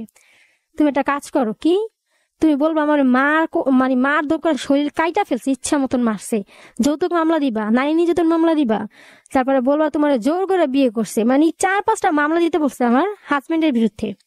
মানে ওনার যে খায়স, আমার হাজবেন্ডের প্রতি রাগ, উনি চাইছে আমার টোপ হিসেবে ব্যবহার করে, মানে ওনার রাগটা মিটানোর জন্য। তখন তো আমি মানে ওনারা যা বলছে ঠিক আছে আমি সব ধরনের মামলা দিব। কিন্তু আমার প্রায় ফোন দিতে, আমি ফোন দিতাম, শুধু বলে মামলাই করো মামলাই করো। কিন্তু আমি কেন জানি সাহস পাই না। আমি শুধু আমার হাজবেন্ডের ফোন দিয়ে বলি আমি পুলিশের কাছে যাবো, র্যাপের কাছে যাবো, এইটা ওইটা বলি। ওনারা কেন জানি সাহস পায় না। আমার শাশুড়ি একদিন ফোন দিছে, উনি জানতে পারছে আমি হয়তো বা সবার সাথে কথা বলি, বলে তোরা কি সবাই সংসার করাইবো? করাইলে আমার ছেলে সংসার করবো, রিজিকে থাকলে হইব, না থাকলে হইব না, 5 ওয়াক্ত নামাজ পড়বি, তুই কারোর সাথে কথা বলিস না। আমার শাশুড়ি আমার বলে যোগাযোগ করিস না, আনলে আমরাই তোরা মানুষ সবাই কি একটা কথা প্রবাদ আছে, তাল দিব কেউ মিঠা দিব না। আমার শাশুড়ি মানে ভালোভাবে এভাবে বুঝায়, কিন্তু আমি ওনার বুঝছই না। আমার মানে তখন আমার মাথায় কাজ করে আমার এনে সংসার করবে না, ওনারা ভিতরে ভিতরে কি যেন একটা করতেছে। তো এমন করে আমি দিদার কাকার সাথে কথা বলি। একদিন দিদার কাকা ওই রাসেলের একটা ভাই আছে নয়ন তালুকদার, ওরে দিয়া ফোন দেওয়া হয়। তো ওরে আবার ফোন দেওয়া বলতেছে, আমি বলি হ্যাঁ কে? আমার ফোনে তো কথা রেকর্ড থাকে, কে কি বলছে সব রেকর্ড আমার ফোনে। বলে আমি আপনার একটা শুভাকাঙ্ক্ষী। বলি নাম কি বলেন? নাম বলা যাবে না। বলে রাসেল কি আপনার হাজবেন্ড? না আমি বলি কোন রাসেল? বলে বরিশালের রাসেল তালুকদার মুলাদি। আমি বলি হ্যাঁ উনি আমার হাজবেন্ড। বলে আপনার কি একসাথে থাকেন? বলছি না আমরা একসাথে থাকি না। বলে উনি কোথায় জানেন? আমি বলছি হ্যাঁ বরিশাল। বলে উনি আমাকে বলে, তো আমি অনেক তো সোজা পথে হাঁটছেন, এবার একটু বাঁকা পথে হাঁটেন। কি বাঁকা পথে হাঁটবো ভাইয়া, আমি যা যা বলি সেটা করতে পারবেন? মানে দিদার কাকা কথাগুলো নয়ন তালুকদারকে শিখাই দিছে। মানে আমার যখন বইলা কাজ হইতেছে না, তখন নয়ন তালুকদারে শিখাই দিছে ওর চাস্তো ভাই। তখন নয়ন ভাই আমার ফোন দা বললো, বলে এরকম এরকম আপনার কথা আশেপাশে সবার কাছ থেকে শুনছি, আপনার ঘটনাগুলো আপনি সবাই বলছেন, তো আপনি একটা কাজ করেন, আপনি বলবেন যে আপনি কনসেপ্ট করছিলেন, আপনার হাজবেন্ড রাসেল তালুকদার আপনার বাবু বেবি নষ্ট করে দিছে। তখন আমার কথা রেকর্ড এখন আমার ফোনে আছে, আমি শোনাইতে পারি চাইলে। তখন আমি মানে রেকর্ডিংও হইতেছে, তো মানে তখন আমি বলতেছি যে এটা তো মিথ্যা কথা। বলে সংসার করতে হলে সত্যি মিথ্যা বানায় বলতে হয়, আপনি বলবেন আপনি কনসেপ্ট করছিলেন, বেবি নষ্ট করে দিছে। তখন বলে আচ্ছা আমি বলবো। বলে বলবেন ও আপনার কাছে অনেক টাকা যৌতুক চাইছে। আমি তখনও বলি ভাই আমি এটা কেন বলবো, আমি আজকে সংসার করলাম মিথ্যা কথা বলে, উপরওয়ালা তো ঠিকই দেখছে। তখন উনি বলে আল্লাহ বিল্লাহ তো অনেক করছেন, সোজা কথা অনেক চলছেন, কোনো কাজ হয় নাই, অনেক ইয়া করছেন, এখন একটু আমার কথাটা শুনেন, তেরা বাঁকা পথে চলেন, দেখবেন কাজ হয়ে গেছে।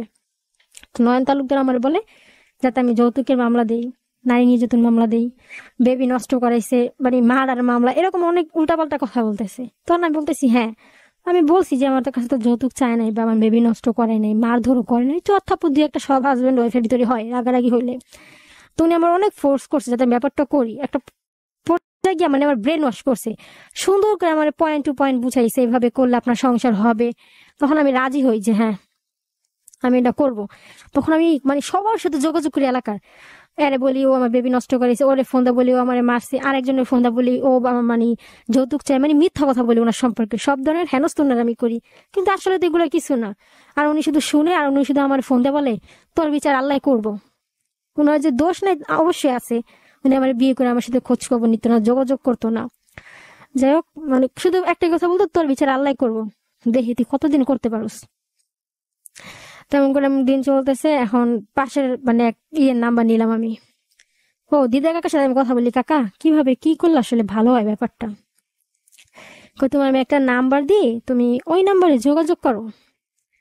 ওই নাম্বারে যোগাযোগ করলে কি হবে, উনি আমারে বলতেছে এটা হচ্ছে এটা মিডিয়ার নাম্বার, উনি আমারে বলতেছে একটা মিডিয়ার লোকের নাম্বার, তুমি ওনার সাথে যোগাযোগ করো, আমি যা যা শিখাই দিই সেই সব মিথ্যা কথাগুলো বলবা, এরা যদি তুমি মিডিয়ার সামনে প্রচার করতে পারো, সবাই জানে না যে ওর কুকীর্তির কথাগুলা, তখন ও তোমার সংশয় করবো। তখন আমি বলি কুকীর্তি কি, কয় তুমি যদি এত সাধু সাজো তাহলে আমার সাথে যোগাযোগ করো না, কথা বলো না আমার সাথে, যেভাবে বলি সংসার করতে চাইলে ওইভাবেই। তখন আমার মাথায় ছিল সংসার করতেই হবে, বিয়ে করে ফেলেছি, আমার ভালোবাসা ছিল অতিরিক্ত ওনার প্রতি। মানে উনি যদি বলতো এখন সকাল, আমার কাছে তখনই সকাল, উনি যদি বলতো বাসা থেকে বের হবি না, বের হইতাম না, মানে আমার ভালোবাসা ছিল অতিরিক্ত, ওনার আমার প্রতি কোনো ফিলিংসই ছিল না।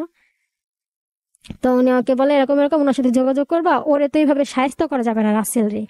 কিভাবে, বলে তুমি একটা কাজ করো, তুমি ওর দাদার নাম বলবা সবার সামনে, এক নামে যারা সবাই চিনে, ওর দাদার নাম বললে এলাকার সবাই শিওর হবে যে হ্যাঁ এটা আমাদের রাসেল। তখন আমি সবার সামনে বলি যে এরকম এরকম এই তালুকদারের নাতি। তখন মানে এই জিনিসটা উনি আমাকে শিখা দেয়, এই জিনিসটা নিয়ে উনি আবার ক্যাচাল করে যে রাসেলের বউ কেন আমার ইয়ের নাম বললো সবার সামনে, এই তালুকদারের নাম বললো, জমশেদ তালুকদার বা যাই হোক, সবার সামনে কেন বললো। এখন মানে এখন এই ব্যাপারটা নিয়ে সবাই ঠাসতেছে যে তুমি এদিকে ওদিকে যা উল্টাপাল্টা কাজ করবা, তোমার জন্য আমার পুরো গোষ্ঠী তালুকদার বাড়ি সবাই হেনস্থ হইতেছে, কিন্তু শিখাই দিছে উনি যাতে আমি ওনার দাদার নামটা বলি। তখন উনি আমাকে বলে ওরে এইভাবে সাহায্য করা যাবে না, ওরে সাহায্য করতে হইলে মিডিয়ার লোকের সামনে আনবে যাতে সবাই জানে, কিন্তু আসলে তো ক্ষোভটা ওনার ওনার প্রতি আমার ইউজ করতেছে। আর আমি ভালোবাসা, আমার সংসার করতে হবে, ভালোবাসি, ওনার না পেলে আমি বাঁচবো না, হাত কাটি, এটা করি এটা করি, বিষ খাই, আবি যাবি সব করি। তখন উনি আমাকে একটা নাম্বার দেয়, এই নাম্বারে যোগাযোগ করবা, হাতটা ওর বাবা মার উপরে দিতে হবে। আমি বলি কেন, ওর বাবা মা আমার সাথে কি করছে, ওর বাবা মাও তো আমার সাথে আমার কাছে যথেষ্ট ভালো ব্যবহার করছে, ওনারা কখনো বলেনি মাইনা নিবে না, বরঞ্চ আমি শুনছি ওনারা আমার হাজবেন্ডে বুঝায় যে ও একটা মেয়ে, যেমনি বিয়েটা করছো সংসার কর, সবাই তো মানে অনেক আশা নিয়ে বিয়েটা করে। তো এরকম উনি আমাকে একটা নাম্বার দেয়, বলে ওরে সাহায্য করতে হলে ওর বাবা মার উপরে তোমার হাত দিতে হবে, তাছাড়া তুমি কোনোদিন ওরে ধরতে পারবে না, ওই একটা টাউট বাটপার দিদার তালুকদার আমার এই কথা বলে, ও বাটপারের অনেক উপরের লেভেলের, তুমি এটা করতে পারবা না, ওর সাথে সংসার করতে পারবে না। তখন আমি নাম্বারটা নেই, আমি চিন্তা ভাবনা করি এটা করি, তখন আবার আমি চিন্তা ভাবনা করলাম আমি যদি মিডিয়ার সামনে যাই, শুধু তো ওনারে না আমারও সামনে আনবো, তখন আমার বাবা মা কইছে দাঁড়াইবো, আমি একটাই মেয়ে, আমাদের আগে পরে কেউ নাই, তখন আমি মিডিয়ার লোকের সামনে যাই না। তখন আমি ওনাকে বলি, কাকা আমার যেমনি হোক আপনার হাত পায়ে ধরে আপনি আমার সংসারটা জোড়া লাগা দেন। তখন উনি আমাকে বলে, আচ্ছা দিতে পারি, তুমি একটা কাজ করো। কি মানে ওনার সাথে একটা টাকার কন্টাক্টে আসি আমি। উনি আমাকে বলে আমাকে কিছু টাকা দিও, এইভাবে বলে। কিছু কত সেটা মিন করে না, কিছু টাকা দিও, আমি যেইভাবে পারি তোমার ওর ঘরে ঢুকাই দিয়ে আসবো। তারপরে রাসেলের বাপেরও ক্ষমতা নাই যে তোমার ঘর থেকে বের করবে, যেহেতু উনি প্রভাবশালী একটু, দুজন এন্টি পক্ষ। তখন কত টাকা, তখন উনি আমাকে প্রস্তাব দিল 1.5 লাখ টাকা দেওয়ার। তখন আমি বললাম 10-20 হাজার টাকা হয় আমি ম্যানেজ করে দিতে পারি, ফ্রেন্ড বাবা মার কাছ থেকে সত্যি মিথ্যা বইলা। তো আমি 1.5 লাখ টাকা কিভাবে আপনারে দিব? বলে জানি না, 1.5 লাখ না পারলে তোমার 1 লাখ টাকা দাও, আমি যেভাবেই পারি আসলে ধৈরা বাইন্দা তোমার সংসার করাই দিব। মানে আমার মাথায় ইন্টুইশন একটাই, সংসার করতেই হবে। ভালোবাসি থাকতে পারুম না, ওনারা না দেখে থাকতে পারুম না, কথা না বলে থাকতে পারুম না, হাত কাটি এগুলো করি। তখন ওনার সাথে কন্ট্যাক্ট আসে। এখন 1.5 লাখ টাকার কথা শুনে আমি পিছিয়ে যাই, যে আমি তো 1.5 লাখ টাকা দিতে পারবো না, 10-20 হাজার টাকা হইলে একটা কথা ছিল। তখন উনি অন্য একজনের আমার ফোন দেয়, নয়ন বাইরে আমার ফোন দেয়া কথা বলায় যাতে আমি টাকা দিই, কন্ট্যাক্টে আসি, এটা করি ওটা করি, যোগাযোগ করি ওনার সাথে। আবার আমি এখন একদিন বলে তুমি বরিশাল আসো, দিদার কাকা আবার বলতেছে আমারে, কাকা আমি বরিশাল কেন যাব, তুমি আবার বরিশাল আসো, ওই 1.5 লাখ টাকা নিয়ে 1 লাখ টাকা নিয়ে আমি তোমার ওর ঘরে ঢুকাই দিব। তখন আমি বলছি, আমি যে প্রথমে যে বরিশাল গেলাম, প্রথমে তো সব সমস্যার সমাধান না, নিশ্চয় অনেক ভেজাল হবে। একটা মেয়ে আবার প্রথমে একবার আসছে, কেউ জানে নাই, আবার বরিশাল চলে গেছে একা একা, তো নিশ্চয় অনেক ভেজাল হবে। বলে আমি বলতেছি আমি যাই প্রথমে আশ্রয় নিবো, আমি যে ভোরবেলায় যাবো বা সকালে দিলে রাত্রে যাই পৌঁছাবো, আমি আশ্রয় নিবো কই? বলে তুমি তোমার মেয়ের মতো তোমার আমার বাসায় রাখবো, আমার ওয়াইফ আছে, আমার সন্তান আছে, ওদের সাথে তোমার আমি রাত্রে ঘুমাইতে দিব, তুমি ব্যাপারটা কাউরে বলবা না। তখন মনে সাহস পাই যে দিদার কাকার বাসায় গিয়ে থাকবো। তখন বলে তুমি মামলা করো। আমি বলি আমি তো ঢাকায় বসে কিছু করতে পারবো না, তুমি ঢাকা থেকে মামলা করো, মামলাটা ট্রান্সফার করে আমি বরিশাল নিয়ে আসতেছি। পুলিশের সাথে আমার খুব ভালো সম্পর্ক, তো তো আমি ওনাদেরকে বললাম যেভাবে যা করা যায় আমি রাসেলকে অ্যারেস্ট করাইতেছি বা ওরে হেনস্থা করতেছি, যাতে তোমার বাধ্য হয়ে ও আনে। তো একদিন আমার ফোন দিছে একজন, দিয়া বলে যে আপনি যে কাজগুলো করতেছেন এগুলো তো আসলে ঠিক না। কেন ঠিক না? বলতেছে যে দিদার তালুকদারের সাথে তো রাসেল তালুকদারের সাথে অনেক দিনের শত্রুতা, এটার উনি জাস্ট টপ হিসেবে আপনার ইউজ করতেছে, ইউজ করে এই কাজগুলো করতেছে, আপনি কিন্তু ভুল করতেছেন। তবে হ্যাঁ, রাসেল যা করছে সেটা ভুল, ওরও কিছু ভুল আছে, ওর যে ভুল নাই তা কিন্তু না। তখন আমি চিন্তা করলাম আচ্ছা দেখি এই জিনিসগুলা ইউজ করে কি করা যায়। তখন আমি যার সাথে যা কথা হইতো, মানে আমার হাজবেন্ডের সাথে কথা বললাম, এভরিথিং কথাগুলো রেকর্ড করে রাখতাম, যাতে পরবর্তীতে কেউ পাল্টে খাইতে না পারে। দিদার তালুকদার আছে, নয়ন তালুকদারের মা, সবার কথা আমার ফোনে রেকর্ড, কোহিনুর ভাবি সবার কথা, সুমি ভাবি, রেকর্ড, অটো রেকর্ড করে রাখতাম, কল প্রয়োজনীয় কথাগুলো রেকর্ড করে রাখতাম, যাতে কেউ পাল্টি খাইতে না পারে, কারণ পাল্টি খাইতেই পারে যদি আল্লাহ না করে কখনো ডিভোর্সটা হয়ে যায়, তখন আমার কালা লিঙ্ক বানিয়ে দিবে। তো আমি বুদ্ধি করে সবার কথা রেকর্ড করতাম। তো আমি একদিন আমার শাশুড়ি আমি নিজ থেকে ফোন দিই, দিয়ে বলি মা কি করেন? কয় কি করুম? পরে আমি কইছি কারোর সাথে যোগাযোগ করিস না, তুই সবার সাথে যোগাযোগ করো, যোগাযোগ করে দেখ সংসার করতে পারোস কিনা।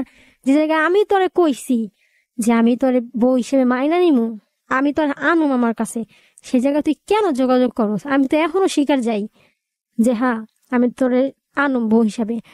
আমার পোলায় রাজি হয় না, কারণ একটাই, তুই সবাই জানাইছ, নাহলে আমার পোলাও তোর না সংসার করতো।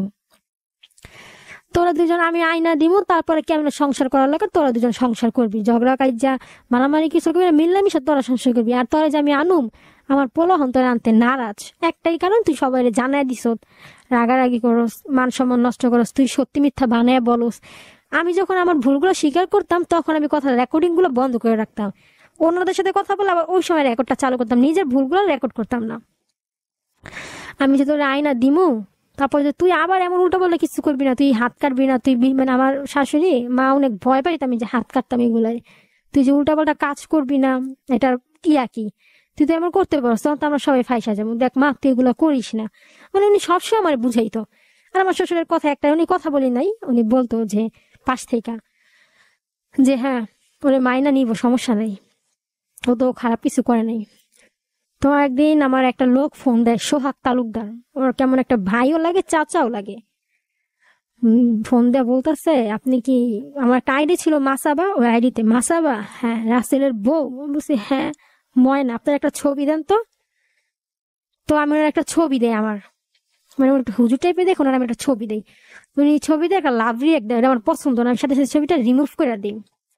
তো আমার সোহাগ তালুকদারের সাথে আমার আশার বিষয়ে কথা বলে, একদিন সোহাগ তালুকদার আমার মানে সবাই ওনাদের দোষ বলে, বলতেছে ওনারা লোক ভালো না, আপনি একটা কাজ করেন কি, আমি আপনার একটা নাম্বার দিই, একটা হুজুরের নাম্বার, কি যেন একটা হুজুর, কি নামটা মনে নাই, আপনি হুজুরের সাথে যোগাযোগ করেন, ওনারা সবাই পীর হিসাবে মানে। তা আমি বলছি হুজুরের সাথে যোগাযোগ করে কি হবে, বলে তাবিজ টাবিজ আইনা দিই, তাবিজ আইনা দিলে কাজ হবে। সোহাগ তালুকদার আমার এই কথাটা বলে যে তাবিজ আইনা দিলে কাজ হবে, আস্তে আস্তে কাজ হবে, একটু টাকা পয়সা বেশি রাখবে। তখন আমি বলি আচ্ছা আপনি নাম্বারটা দিন। বলে নাম্বারটা তো দিতে পারবো না, আমি হুজুরের সাথে কথা বলে আপনারা জানাই। তখন সোহাগ তালুকদার পরের দিন আমার ইমুতে ফেসবুকে ফোন দেয়, মেসেঞ্জারে দিয়া বলতেছে, ও ইলিয়াস হুজুর, আসলে হুজুর তো কাজটা করতে রাজি না, কেন, রাসেল তো ওনার খুব মানে শ্রদ্ধা করে, আর রাসেলের ব্যক্তি ভালো না, এই জন্য ইলিয়াস হুজুর নাম শুই নাই মানা করে দিছে যে না, রাসেলের কোনো কাজ আমরা করব না। তখন উনি আমার সাথে কিছু মানে খারাপ মানে বলতে কি, উনি আমার বলে আমি এটা প্রেম করবো, এরকম ওনারা কিছু বলে। এটা আবার আমি বুদ্ধি করে স্ক্রিনশট নিয়ে রাখি কথাগুলো, উনি যে রং করছে স্ক্রিনশট নিয়ে রেখা আমি আমার হাজব্যান্ড মেসেঞ্জারে দেই। তখন উনি হয়তো বা জিজ্ঞেস করে না, যেন আমার শাশুড়ি জিজ্ঞেস করে, জিজ্ঞেস করার পরে উনি অস্বীকার যায়। তখন আমি আমার বাবা মার সাথে আমাদের বাড়িতে বেড়াইতে গেছি, মানে বাবা তো আমার দেখতেই পারে না, দুই চোখ সহ্যই করতে পারে না, কি করে না করে আমি যে ঘরে আছি ওটা উনি জানেই না, এমন একটা সিন, কথাই বলে না, কি ঘরে থেকে কেউ কারোর সাথে কথা বলি না, আমিও কথা বলি না। মা প্রায় বলতো তোর বাবার সাথে কথা বললে কি তুই ছোট হয়ে যাবি, মানে আমি বলতাম না কথা, আমি একটা ভুল করছি, বাবা মা এমন করবো কেন, বাবা মা আমার শুধরে নেক বা কি করলে ভালো, বাবা মা দেখুক, ওনাদের সাথে বসুক, আমার বাবা মারও কিছু দোষ আছে, মানে উনারা আজ পর্যন্ত আমার শ্বশুর শাশুড়ির সাথে কথা বলে নাই, যেহেতু আমরা মেয়ে পক্ষ, ওনাদের উচিত ছিল একটু নিচা হওয়া, যে যেভাবে বুড়া করছেন বেয়াই বা কি করা যায়, কিন্তু ওনারা আজ পর্যন্ত কথা বলেনি। বরঞ্চ আমার শাশুড়ি আমার শ্বশুর আমার বাবা মার কাছে আয়সা ছোট হয়েছে, কি করা যায়, আমার বাবা এখনো মানে নিজের উচ্চায় রাখে, মনে হয় উনি ছেলে পক্ষ কথা বলে না, ওনারা যথেষ্ট পরিমাণ চেষ্টা করছে সমাধান করার জন্য কিভাবে আমার মাইনা নেওয়া যায়। আমার শাশুড়ি এর পর্যন্ত বলছে যাতে কেউ বলতে না পারে একা একা বিয়ে করছো, আমি যা তোরে আনুম 2-4 জন লোক নেওয়া, যাতে তুই উপরে থাকোস আমার ছেলে উপরে থাকে। যাই হোক, এমন করে আমি দেশে যাই, দেশে যাওয়ার পরে আমার শাশুড়ি কিনা আমার ফোন, আমি ফোন দিছি খোঁজ খবর নেওয়ার জন্য, আমার হাজবেন্ডের সাথে যোগাযোগ নাই, আমি ফোন দা বলি মা কেমন আছেন আশায় বিষয়। তখন সোহাগ তালুকদার ওনার পাশে ছিল কিনা আমি জানি না, তখন সোহাগ কথায় কথায় কথায় কথায় সোহাগ তালুকদারের নাম উঠছে। তো সোহাগ তালুকদারের নাম উঠছে, তখন আমার শাশুড়ি আমার জিজ্ঞেস করছে সোহাগ তালুকদার তোরে কি কি বলছে। তখন আমি বলি মা অনেক কিছু বলছে এমন এমন। তখন বলে তুই মানুষের কথা তো শুনস, তুই যদি ভালোই হইতি, মানুষের কথা শুনতি না, তুই ধৈর্য ধরতি, 5 ওয়াক্ত নামাজ পড়তি, রোজা রাখতি, তুই তো আসলে ভালো না, আমি কোন বিশেষ আনি ক। পরে যাই হোক আমি বললাম মা সোহাগ তালুকদার এটা ওইটা বলছে। তখন সোহাগ তালুকদারের বাবা মনে হয় নাকি শ্বশুর আমি জানি না, মুরব্বী একজন পাশ থেকে চিৎকার দেওয়া বলে, এই মেয়ে তোরে যদি পাই তোর ইচ্ছা মতন থাপড়ামো, আমারে বলে। তখন আমার মাথায় আর কাজ করে না, উনি আমার শ্বশুরবাড়ির লোক, আমার কথা ওনারা অন্যায় করছে, এবার আমার কাছে দোষ চাপা দিতেছে। তখন আমি আবার উল্টা পাল্টা বলি যে আপনারা এমন করেন কেন, আমার কাছে তো প্রমাণ আছে। তখন মানে সোহাগ তালুকদার অনেক রাব ব্যবহার করে আমার সাথে, খারাপ একটা কথা বলে, মানে বকা না অন্য কিছু বলে। তখন আমি বলি আমার কাছে তো প্রমাণ আছে স্ক্রিনশট, তোর কাছে কি প্রমাণ আছে, তুই ধুয়ে দিয়ে পানি খা না জানি কি একটা বলে। কিন্তু আমার হাজবেন্ড তো জানে কথাগুলো সত্যি, কারণ আমি মিথ্যা বলতে পারি, স্ক্রিনশট তার মিথ্যা বলে না, কথার রেকর্ডিং তার মিথ্যা বলে না। তখন আমার হাজবেন্ডের দেখায় দেখেন সোহাগ তালুকদার এগুলো আমার বলছে, উনি দেশেই, আমি মেসেঞ্জারের সাথে বলি আচ্ছা প্রমাণগুলো তুই রাইখা দে, কোন একদিন কাজে লাগবো, তুই খারাপ আসার ভালো আছিস, তুই আমার বউ, কেন সোহাগ তালুকদার এই কথাটা বলছে, আমি কি আপনার তো খুশি হওয়ার কথা, আমার সাথে খারাপ ব্যবহার করছে আমার হাজবেন্ডে। তখন হাজবেন্ড আমার বলতেছে আমি খুশি হমু কেন, তুই খারাপ আস আর ভালো আস, তোর সাথে তো আমার এখনো ডিভোর্স হয় নাই, তুই তো আমার বউ, কেন আরেকটা পুরুষ মানুষ তোরে বকা দিব, তুই তো আমার বউ, আমার কষ্ট লাগে না। আমার শাশুড়ি বলতেছে আজকে যদি তুই আমার কাছে থাকতি, বকারে কি তোরে কেউ দিতে পারতো, ভুলটা তো তোর, তুই আর সাথে ওর সাথে যোগাযোগ করস, তুই তো আমার ছেলের বউ, কেন তোরে বকা দিব। সবসময় আমি চেষ্টা করলাম তোর উঁচায় রাখার, আর তুই চেষ্টা করবি শ্বশুরবাড়ির লোকের মাথায় তুলে রাখার। তুই সেই জায়গায় শ্বশুরবাড়ির লোকের কিভাবে হেনস্থা অপমান করা যায় সব ধরনের চেষ্টা করতেছ, এটা সত্যি। আমি সব ধরনের চেষ্টা করি কিভাবে আমার শ্বশুরবাড়ির লোকের নিচে করা যায়, অনেক মিথ্যা কথা বলি, যৌতুক চাই না যৌতুকের কথা বলি, মারধর করে না এগুলা বলি। ও আরো একটা কথা, আমার শাশুড়ি আমার কখনো আমার গায়ে হাত তুলে নাই আজ পর্যন্ত, ওনার সাথে আমার দেখাই হয়েছে সামনাসামনি 2 দিন। ওই যে আমি কথা বলছি গ্রামের এর সাথে ওর সাথে, এই সুযোগটা নিয়ে আরো প্যাচ লাগেছে আশেপাশের মানুষজন। আমার শাশুড়ি নাকি কবে আমার মারধর করছে, এইগুলা ওনারা বলা বলি করতেছে, কিন্তু আসলে তো উপরওয়ালা ভালো জানে। আমার শাশুড়ি আমার গায়ে আজ পর্যন্ত হাত দেয় নাই। আমার শাশুড়ি বলে আপনার ছেলের বউ ফোন দেয়, বলে আপনি বলে আপনার ছেলের বউরে মারছেন।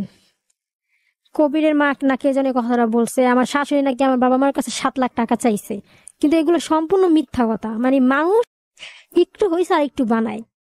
বলে আমার শাশুড়ি আমার শাশুড়ি আমার একটু নারাজ যে আমি তো এইসব কিছুই জানি না, বরং তোরা ভুল করছ, আমি সমাধান করার চেষ্টা করতেছি।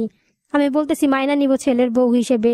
আমি কবে 7 লাখ টাকা যৌতুক চাইলাম? সবার কাছে আমি কালারিং। এখন আমি ঘর থেকে বেরোলে মানুষ আমার ধরে যে তোমার পোলা এটা করছে, তোমার পোলা এটা করছে। আমি তো কিছুই জানি না। তো আমার শাশুড়ি আমার কাছে কখনো যৌতুক চাই না, এটা আমি সবার জানানোর জন্য বলি, এটা আসলে মিথ্যা কথা। আর কখনো উনি আমাকে মারধরও করেন নাই। আমি ওনাদের সাথে অনেক ভুল বেয়াদবি করছি, মানে আমি বেয়াদবের মতো ওনাদের সাথে আচরণ করছি, অনেক ভুল করছি। আমি আজকে সবার সামনে আমার শ্বশুর শাশুড়ির কাছে ক্ষমা চাই যাতে ওনারা আমাকে ক্ষমা করে দেয় মেয়ে মনে কইরা। তো আমি একদিন এইখানে থাকি একটা পুলিশের সাথে যোগাযোগ করি যে এরকম এরকম কিভাবে কি করলে ভালো হয়। তো পুলিশ তখন আমার কাছে মানে টাকা অফার করে, টাকা চায়। তখন আমি সইরা যাই যে পুলিশ কাজ করবো, টাকা কেন দেওয়া করাম। তখন আমি পুলিশের কাছে যাই না। এই ব্যাপারটা আমার হাজবেন্ডের সাথে শেয়ার করি, কিন্তু আমি আর এটা বুঝতেছি না আমি যে ওনার সাথে শেয়ার করতেছি আবার ওনার এগেইনস্টে আমি ষড়যন্ত্র করতেছি, আবার আমি এই জিনিসগুলো ওনার সাথে শেয়ার করতেছি। তখন এই জিনিসগুলো হাজবেন্ড মনে মনে রাগ পোষণ করে। আবার একদিক থেকে আমি সব শেয়ার করি, উনি আর কি কৌশলে কথাগুলো আমার কাছ থেকে বের করেও নেয়। তো উনি রাগ পোষণ করে, মানে উনি যাই না রাখে, মানে ঝগড়াঝাটি লাগলে তুই যদি ভালো হইতি তোরে আমি সংসার করুম না কিসের জন্য তুই আমার বল। আমি তো একটা মানুষ, আমার শরীরে তো মানুষের রক্ত, আস্তে আস্তে তো আমার ভিতরে আল্লাহর রহমত দিতে পারে। আমার মন্দির নড়ার মতো তোর আমি সংসার করুম, যেহেতু আল্লাহর কবুল আল্লাহর কালমা করে বিয়েটা করছি। কিন্তু তুই যে কাজগুলো করতেছ এগুলা কি ঠিক? তুই যদি আল্লাহ না করো কোনদিন আমাদের এলাকায় আহস, ধরে মানুষ কি কইব?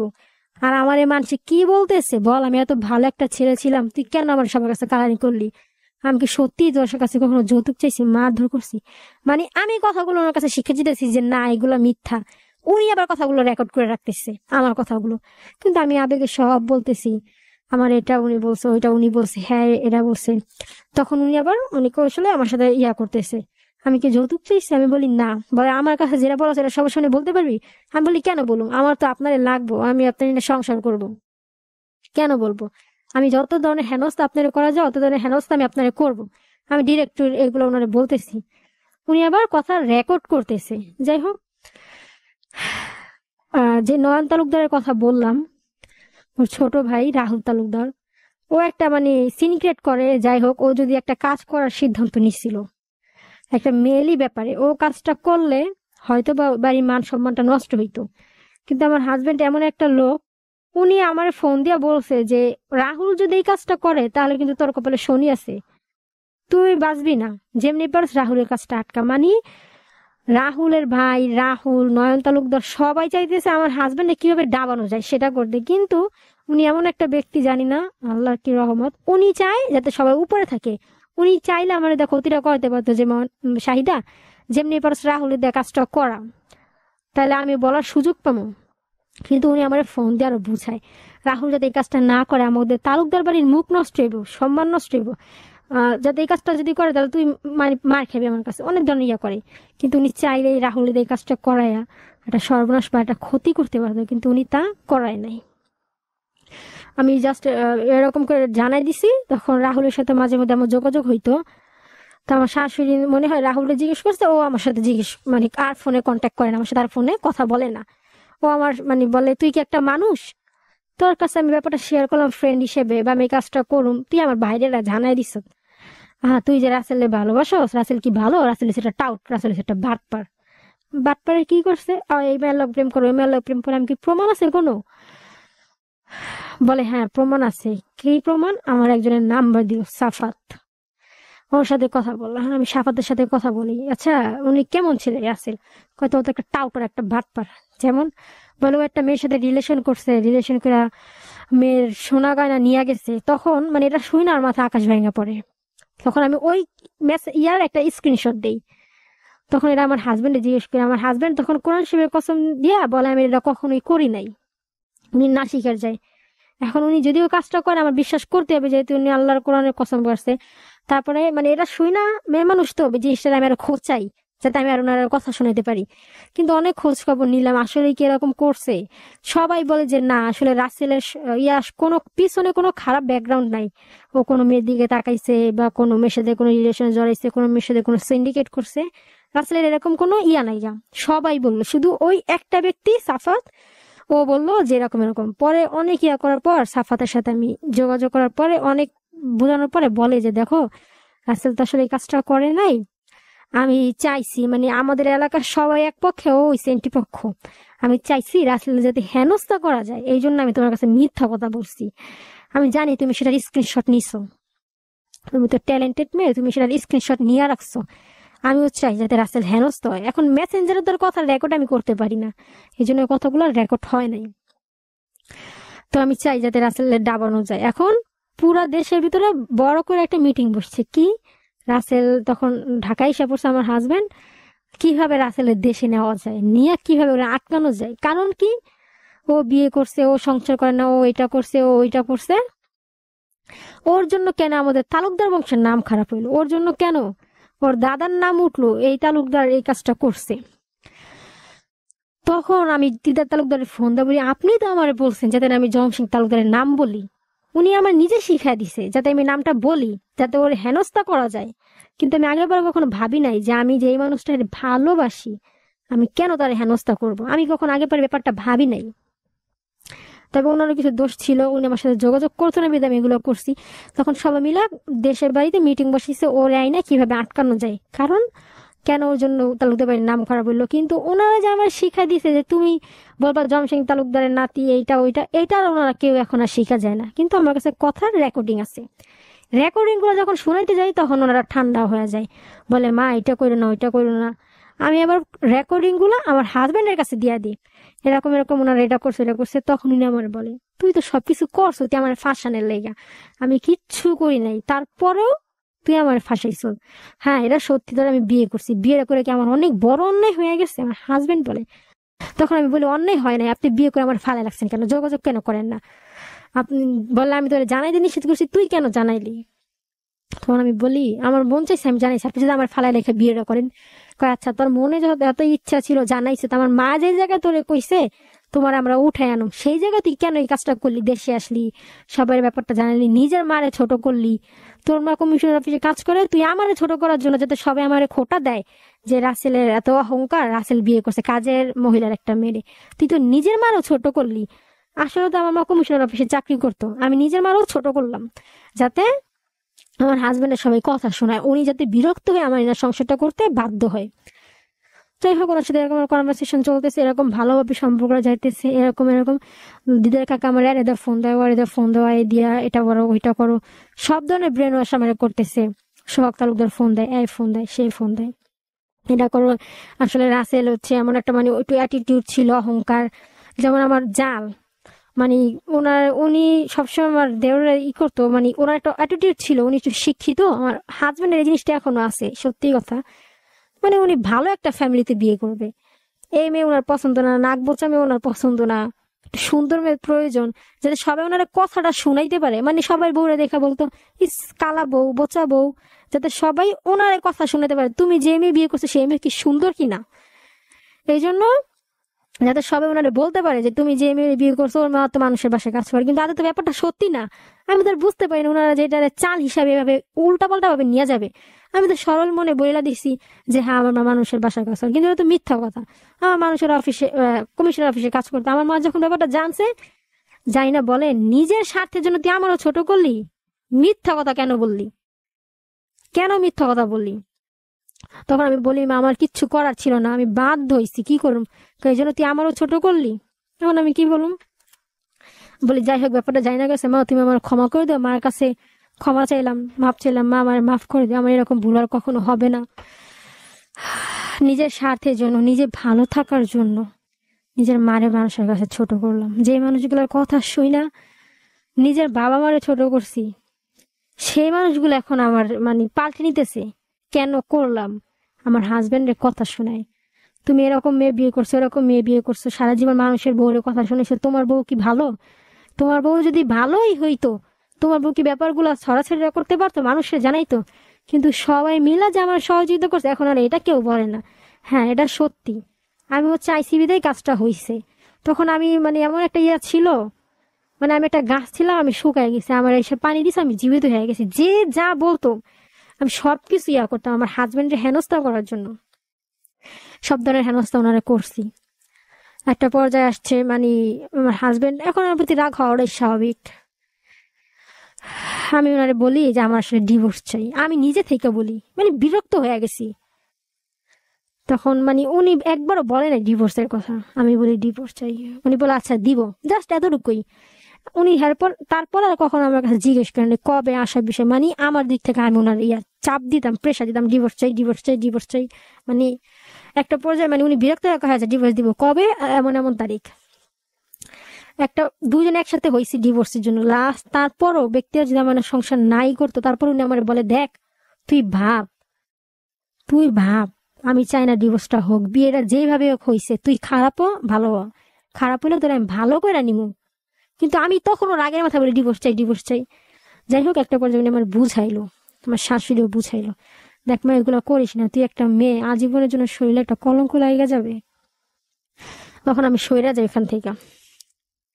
আমার শ্বশুর কখনো আমার নামে খারাপ কিছু বলে নাই। আমি মানুষের পাল্লায় পড়ে আমার শ্বশুরের নামে অনেক কথা বলছি, কিন্তু উপরওয়ালা ভালো জানে উনি আজ পর্যন্ত আমার সাথে সম্পর্কে কোনো খারাপ একটা কথা বলে নাই। বরং ওনার সাথে আমি একদিন কথা বলছি, উনি আমার বলছে তুমি হইছে আমার মেয়ের মতো, তোমার আমি মাইনা নিমু না কেন, মাইনা নিমু, তুমি যে কাজটা করছো এটা ঠিক না, আমার ছোট ছেলে, আমার রাগ গোচ্ছা আছে, এটাই স্বাভাবিক, তুমি ধৈর্য ধরে থাকো, এতটুকুই কথা। কিন্তু কেউ আমার মানতে নারাজ হয় নাই। আমার ননসের সাথে কথা বলছে, ওনারাও মানতে নারাজ হয় নাই। ওনারাও একটাই কথা বলছে যে ভাই আমার জানি নেই সংসার করুক, আমাদের কোনো আফসোস নাই, ওরা যাতে নিজেরা বুঝ করে সংসার করতে পারে, এখন বিয়েটা করছে আমরাও মাইনা নিব।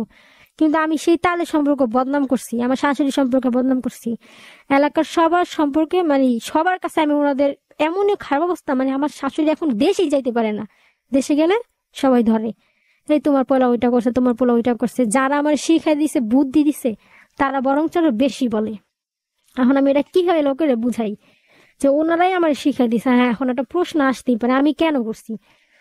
তখন হয়তো আমি ভালোবাসা অন্ধ ছিলাম বা আবেগ ছিল ভিতরে, ওনার সাথে আমার সংসার করাই লাগবো, মানে ওনারে পাওয়ার জন্য সব ধরনের মিথ্যা অ্যালিগেশনের বিরুদ্ধে আমি দিছি। উনি আমার মারছে, উনি যৌতুক চেয়েছে, কিন্তু এগুলো সম্পূর্ণ মিথ্যা কথা, যেটা সত্যি আমি আজকে বললাম, উপরওয়ালা ভালো জানে।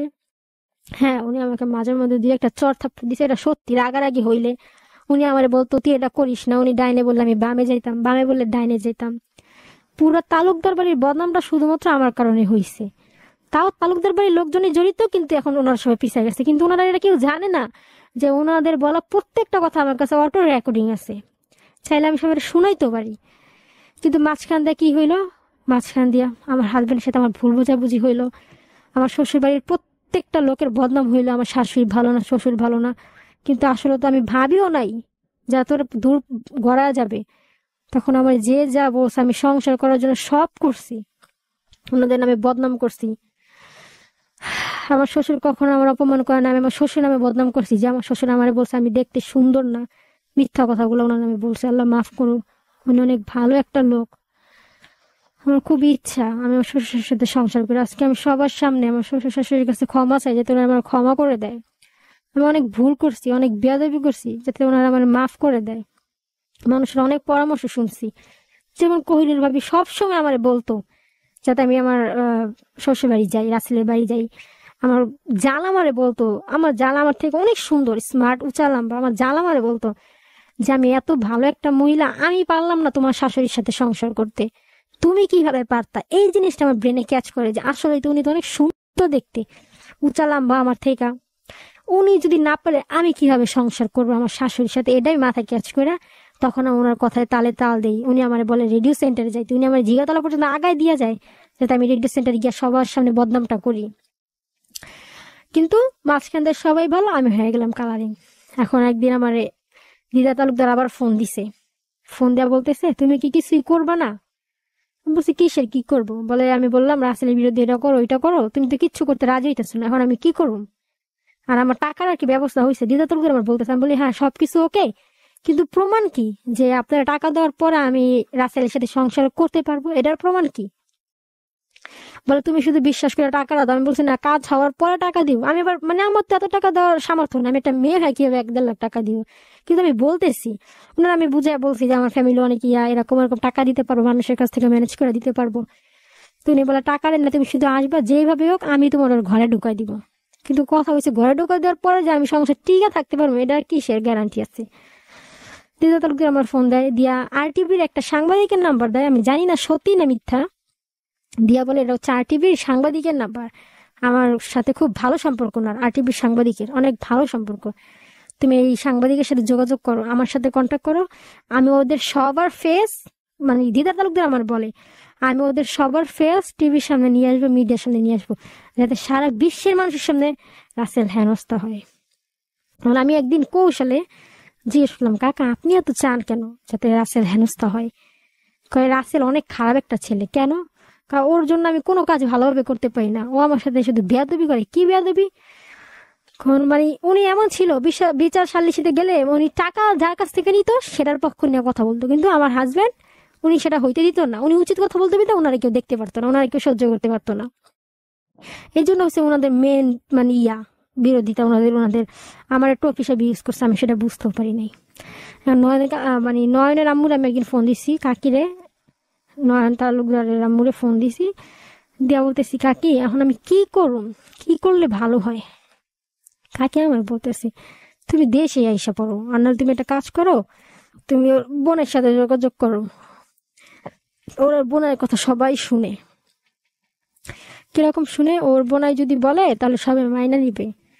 আমি বলি না, ওনার বোনাইতে শুধু আমার একটা কথাই বললে, আমি যদি 5 ওয়াক্ত নামাজ পড়ি, রোজা করি, তাহলে সব ঠিক আছে। কারণ তুমি দেশে আইসা পড়ো, ওরা লোক অনেক খারাপ। তখন আমি বলি কাকি আমি যদি মামলা করি ব্যাপারটা কেমন হয়? মানে আমি কাকির সাথে ব্যাপারটা শেয়ার করি। তখন কাকি আমার বলে হ্যাঁ করো, সমস্যা কি? আমি বলি আপনারা একটু সাপোর্ট দিবেন। দেখো সাপোর্ট আমরা তোমার দূরে থেকে দিতে পারবো, সামনে থেকে কিভাবে সাপোর্ট দিব? কেন কাকি? আমি হচ্ছে এই বাড়ির বউ, আমার যা লাগে আমি তো সামনাসামনি কোনো সাপোর্ট দিতে পারি না। আমি আজীবন ওনাদের কাছে কালেন, যেহেতু একই বাসায় ঘুম থেকে উঠে ওনার মুখ দেখি, আমার মুখ দেখে উনি, কিভাবে আমি তোমার সাপোর্টটা দিব?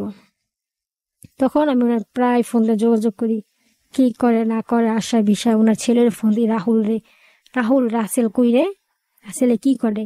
রাহুল আমার বলতো রাসেল এইরা করতে গেছে, মাল দিতে গেছে, এই কাজ করতেছে, ওই কাজ করতেছে। মানে ওদের কাছ থেকে আমি সব ধরনের পরামর্শ নিতাম, কি করব সব ধরনের খবর নিতাম। ওদের ঘরে যদি ঝগড়াও লাগতো সে কথাটা আমার রাহুলের আম্মু বলতো, কিন্তু রাহুল কখনো মানে তেমন ভাবে বলতো না। ওদের ঘরে যদি ভালো মন্দ খাইতো সেই কথাটা আমার রাহুলের আম্মু বলতো, রাহুল তালুকদারের মা ফোন দেয়া বলতো। অনেক জনের নাম্বার দেয় আমার যোগাযোগ করার জন্য। তারপরে কোহিনুর ভাবি, উনি আমার অনেক ধরনের উস্কানি দেয়। আজকে আমি সবার সামনে স্বীকার যে ব্যাপারটা,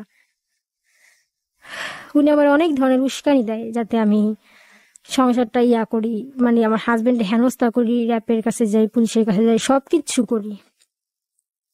কখন আমার বলে না যে, মানে কেউ আমার আজ পর্যন্ত বললো না যে সাইদা তুই এই কাজটা করিস না, এটা করলে তোর লেগে খারাপ হইব, এই কাজটা করলে তোর লেগে খারাপ হইব, তুই সংসারটা টিকে দিতে চাইলে তুই নিজে চুপচাপ থাক। মানে সবাই শুধু আমার উস্কানি দিত, আর আমি তখন ওইগুলো করতাম আমার হাজবেন্ডে পাওয়ার জন্য। মানে সংসারটা আমার করাই লাগবে, মাস্ট বি। এখন ওনারে ধৈরা করি, বাইন্দা করি, মাইরা করি, এটা হচ্ছে আমার মেন টার্গেট, যে সংসারই করা লাগবো। যত ধরনের অপমান করা যায় আমি তাদেরকে করছি। শেষ পর্যন্ত আমার হাজবেন্ডের ফোন দিয়ে বলছি প্রেপ দিয়ে ধরাই দিন, পুলিশ দিয়ে ধরাই দিন। উনি মান সম্মানের ভয়ে চুপ করেছে, কিচ্ছু করে না। লাস্টে উনি একদিন আমার বাবারে ফোন দিয়া বলতেছে আপনার মেয়ে তো এরকম এরকম উল্টাপাল্টা কাজ করতেছে, আসলে কি করবো? মানে শেষে না পাইরা তখন আমার বাবা চাইলে একটা সলিউশন দিতে পারবো, যে আমরা বইসা দেখি কি করা যায়। আমার বাবা কোনো সলিউশন দেয় না, আমার বাবা বলে তোমরা একা একা করছো, তোমরা একা একা বুঝো। মানে আমার যে একটা ভালো সাপোর্ট দিব বা আমার যে কেউ ওনার সাথে করে দিব, ওই রকম একটা লোক আমি পাইতেছি না। সবাই শুধু বলে এটা করো ওইটা করো। যাই হোক, আমার শাশুড়ির আমি আবার ফোন দিই, আমি আসলে কি করুম? তুই আর কয়েকটা দিন ধৈর্য ধর, আমি আইসা আমার তোর শ্বশুর এসে তোরে নিয়ে যাবো। আমি এই ধৈর্যটা ধরার আগে আমি সবার সামনে সবকিছু শেয়ার করে ফেলি, যে আমার বিয়ে করছে, এটা করছে, ওটা করছে, সবার সবকিছু জানাই দিই। যে আমার মিথ্যা কথা বলছি, ও আমার কখনো মারধর করে হাত পা থেকে রক্ত বের করে নাই। আমি এমনও মিথ্যা কথা বলছি যে আমি বরিশাল গেছি, লঞ্চে বসে আমার হাজবেন্ড আমার মারছে, মায়ের পা থেকে রক্ত বের করে দিচ্ছে, এটা আমি মিথ্যা বলি শুধুমাত্র ওনারা অপমান করার জন্য, যাতে সবাই বলে যে এত কিছু করছো তো এই মেয়ের সাথে এই মেয়ের এখন বিয়ে করবি না কেন, যাতে সবাই ওনারা গ্রাম থেকে বিতাড়িত করে, আলাদা করে দেয়। সবাই এত খারাপ কথা শুনলে আমার হাজবেন্ড অপমান করবো, এই জন্য আমি সব বলি, কিন্তু কোনো কিছুতেই কোনো কাজ হইতেছে না। লাস্টে আমি একদিন ওনার এক ভাইয়ের সাথে যোগাযোগ করি, দিদার মানে ওনার ভাই রয়েছে দিদার রাজা, যে ভাইয়া কিভাবে কি করলে ভালো হয়। তখন উনি আমার বলে যে আচ্ছা আমি একটা কাজ করি, আমি রাসেলকে ডাকাই, টাকা দেখি কেমনে কি করলে ভালো হয়। ওনার কাছে যেন কে বলছে আমি দিদার তালুকদারের সাথে যোগাযোগ করছি। তুমি কি দিদার তালুকদারের সাথে যোগাযোগ করছো? আমি বলছি হ্যাঁ ভাই আমি যোগাযোগ করছি। বলে দিদার তালুকদার তোমার কি বলছে? তাহলে আমি সত্যি মিথ্যা বললাম বানাবো না, কয় তুমি তো কাজটা ঠিক করো না, তুমি যেই বেড়ার সংসার করবা ওই বেড়ার তুমি সব জায়গায় অপমান করতেছো, কি কারণে? তোমার সংসারটা করা লাগতেছে কি লেগা? অন্য আর অপমান কি লেগা করতেছো তুমি বেড়ারে? যার তুমি সংসার করবা, যার ভাত তুমি খাইবা, তুমি তো চাইবা চুপচাপ থাইকা কিভাবে সমস্যার সমাধান করা যায়, ধৈর্য ধৈরা। তুমি বরঞ্চ নিজে চুপচাপ থাকতেছো না, তুমি সবাই অস্বাভাবিক অসুস্থ বানাইতেছো, কি লাগে? এই কাজটা করে কি মজা পাও? এখন আমি দেখতেছি আমার হাজবেন্ড অনেক ঠান্ডা হয়ে গেছে, অনেক চুপচাপ, মানে উনি এতগুলো মিথ্যা অপবাদ আর মাইনা নিতে পারতেছে না। আমার হাজবেন্ড রাসেল উনি চুপচাপ শুধু দেখতেছে আমি কি করি কি বলি, সবার সামনে ওনারা ছোট করতে, সবাই ওনার কথা শোনায়, তুই কি ভালো নাকি? মানে উনি এখন কোনো জায়গায় মাথা উঁচু করে দাঁড়াইতে পারতেছে না। যারা আমার শিখাই দিল সবাই ফোন দেয়, বলে রাসেলের দেশে আন ধৈরা আইনা বিচার বসা হল লেগে, কেন জমসিং তালুকদারের নাম খারাপ হইলো, আমাদের বংশের নাম খারাপ হইলো, ওনারাই আমার শিখাই দিছে। সবাই মিলে ওনারে হেনস্থা করতেছে, ও আমার শ্বশুর দেশে গেলে সবাই মিলে ওনাদেরকে ধরতেছে। কোহিনুর ভাবি নিজে যে আমার ফোন রেখে টাকা দিছে, এখন সেই ব্যক্তি বলে আমি তো এই সম্পর্কে কিছু জানি না, আমি বরঞ্চ শাহিদারে বলছি যাতে ও আলাদা হয়ে যায়। উনি নিজে, কিন্তু ওনার কিছু কথা রেকর্ডিং ছিল আমার কাছে, আমি জানি না কিভাবে ডিলিট হয়ে গেছে রেকর্ডিং গুলা, এখনো কিছু রেকর্ডিং গুলা আছে, কিন্তু ওনার হাজবেন্ড কখন আমার কিছু বলেন নাই সেলিম ভাই। কিন্তু যেখানে কোহিনুর ভাবি সুমি ভাবি নিজে না আমারে মানে হেল্প করছে, কোহিনুর ভাবি টাকা দিয়ে আমার উঠাই করছে, সুমি ভাবি নিজে আমার লঞ্চ ঘাট পর্যন্ত দিয়ে আসছে, নিজে আমার রেডিওতে আসার জন্য জিগাতলা পর্যন্ত দিয়ে গেছে, সেখানে এখন সবাই পাল্টি খেয়ে গেছে, মাঝখানে কালারিং হয়ে গেছে। এখন আমি এমন ভাবে হেনস্থা করছি, এখন আমার শ্বশুর শাশুড়ির প্রতি নারাজ, কেউ আমার মাইনা নিতে রাজি না। কিন্তু ওনারা তো কিচ্ছুই করে নাই, ওনাদের শুধু কথা একটা, তোর বিচার আল্লাহ করবো, যেহেতু তুই সবার মিথ্যা অ্যালিগেশনে ফাঁসাইছ। মানে ওনারা বলতেও পারে না, ওনাদের কথা কেউ বিশ্বাস করে না, সবাই বলে ও একটা মেয়ে, ও একই নিজের সম্মান নষ্ট করবো। কিন্তু হ্যাঁ আমি সংসার করার জন্য নিজের সম্মানটাও নষ্ট করছি, নষ্ট করে সবার সামনে এসে সবকিছু বলছি। আমার হাজবেন্ডে ছোট করছি, উনি যেখানে কাজ করে ওইখানে ওনারে ছোট করছে, আমার বাবা মা ওনার সাথে খারাপ ব্যবহার করছে। উনি আমার অনেক বুঝাইছে, আমি ওনার বুঝটা মানি নাই। একদিন উনি ঢাকায় আসছে, আইসা আমার সাথে দেখা করতে আসছে, মানে ওনার সাথে দেখা করতে আসছে, আমার সাথে বসছে যে আসলে আমার কি সমস্যা, আমি কেন এমন করি। এত কিছুর পরও আমার হাজবেন্ড আমার সাথে বসছে যে আমার কি সমস্যা, আমি কেন এমন করি। মানে আমি ওনার আগে পরে যত যাই করি, ওনার সামনে বসে কোনো মিথ্যা কথা বলতে পারি না, এটা সত্যি কথা। ওনার সামনে বসে কোনো বেয়াদবি করতে পারি না, আমি বলি কি সমস্যা। এখন আমি আস্তে আস্তে সব শিকার জিতেছে, আমার কে কি শিখাই দিছে, কে কি করতে বলছে, কেন হইছে।